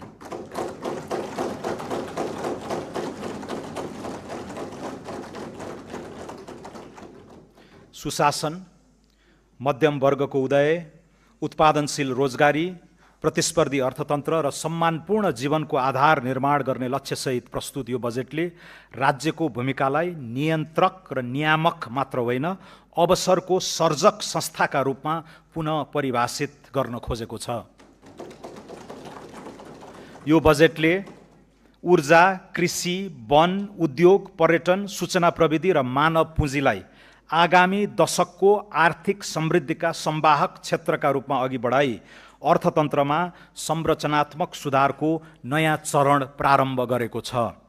यस बजेट मार्फत राजकाजमा थिति बसाल्ने, निजी क्षेत्रको आत्मविश्वास पुनःस्थापित गर्ने, सार्वजनिक सेवा प्रवाह संयन्त्रलाई प्रविधि अनुकूल र जवाफदेही बनाउने तथा उत्पादन, नवप्रवर्तन र उद्यमशीलतामा आधारित नयाँ आर्थिक सूचक्र प्रारम्भ गर्ने आधार तयार गरिएको छ। कर प्रणालीलाई सरल, न्यायोचित र उत्पादनमुखी बनाइएको छ। सार्वजनिक खर्चलाई मितव्ययी र परिणाममुखी बनाइएको छ। सुधार र रूपान्तरणका यी कार्यक्रमहरूको प्रभावस्वरूप आगामी आर्थिक वर्षमा 7% आर्थिक वृद्धि हासिल हुने तथा मूल्य वृद्धि दर 6% भित्र सीमित रहने विश्वास लिएको छु। बजेटमा घोषणा गरिएका नीतिगत सुधार र कार्यक्रम कार्यान्वयनमा सघाउ पुग्ने गरी नेपाल राष्ट्र बैंकबाट मौद्रिक नीति जारी हुनेछ। सुशासन, सदाचार र समन्यायिक समृद्धिमा केन्द्रित यिनै कार्यक्रमहरूको इमान्दारीपूर्ण कार्यान्वयनबाट नै नेपाललाई आगामी 5 वर्षभित्र सुशासित, समुन्नत र स्वाभिमानी राष्ट्रमा रूपान्तरित गर्दै 16औं योजना र दिगो विकासका अधिकांश लक्ष्यहरू हासिल हुने विश्वास लिएको छु। बजेट तर्जुमा गर्दा मार्गदर्शन गर्नुहुने सम्माननीय राष्ट्रपति, सम्माननीय प्रधानमन्त्री, सम्माननीय सभामुख, सम्माननीय अध्यक्ष र राजनीतिक दलका नेतृत्वप्रति हार्दिक कृतज्ञता व्यक्त गर्दछु। बजेट निर्माणका क्रममा रचनात्मक सुझाव, तथ्यपरक विश्लेषण र सहकार्यात्मक सहयोग प्रदान गर्नुहुने माननीय सांसदहरू, निजी क्षेत्र, श्रमिक, किसान, युवा, विकास साझेदार, राष्ट्रसेवक कर्मचारी, विज्ञ समुदाय, सञ्चार जगत तथा सम्पूर्ण नेपाली दाजुभाइ तथा दिदीबहिनीप्रति हार्दिक आभार व्यक्त गर्दछु। राष्ट्र निर्माण सरकारको मात्र दायित्व होइन, यो राज्य, निजी क्षेत्र र नागरिक समाजबीचको समान सङ्कल्प, सामूहिक अठोट, साझा प्रयत्न र समष्टि अभियान हो भन्ने विश्वास लिएको छु। बजेट केवल आङ्किक विवरणको प्राविधिक प्रस्तुति होइन, न त यो अर्थ राजनीतिक दस्तावेज मात्रै पनि हो। यो त जनताले दिलैदेखि पत्याएर अनि भित्रैबाट भरोसा राखेर शासकीय जिम्मेवारी सुम्पेको सरकारले मुलुकलाई सुधार्न र सपार्न बनाउने विकासको बाटोको भरपर्दो नक्सा हो। यो दस्तावेज नागरिकको मनसँग जोडिन सकेन भने यसका अक्षर र अङ्क जतिसुकै सही भए पनि ती निर्जीव रहन्छन्। नागरिकहरूको सद्भाव, समर्थन र सहयोग सरकारको अविनाशी पुँजी हो, जसको बचाउ र बढोत्तरी गर्नेतर्फ यो सरकार सदा कृत सङ्कल्पित रहनेछ। प्रस्तुत बजेटले अगुवाई गर्न लागेको राष्ट्र निर्माणको यात्रामा सबै राजनीतिक दल, निजी क्षेत्र, श्रमिक, किसान, युवा, उद्यमी, प्रवासी नेपाली तथा सम्पूर्ण नागरिकलाई शिष्ट संवाद, सहकार्य, सार्थक सहभागिता र राष्ट्रिय एकताको साझा भावनासहित साथ दिन हार्दिक अपिल गर्दछु। धन्यवाद।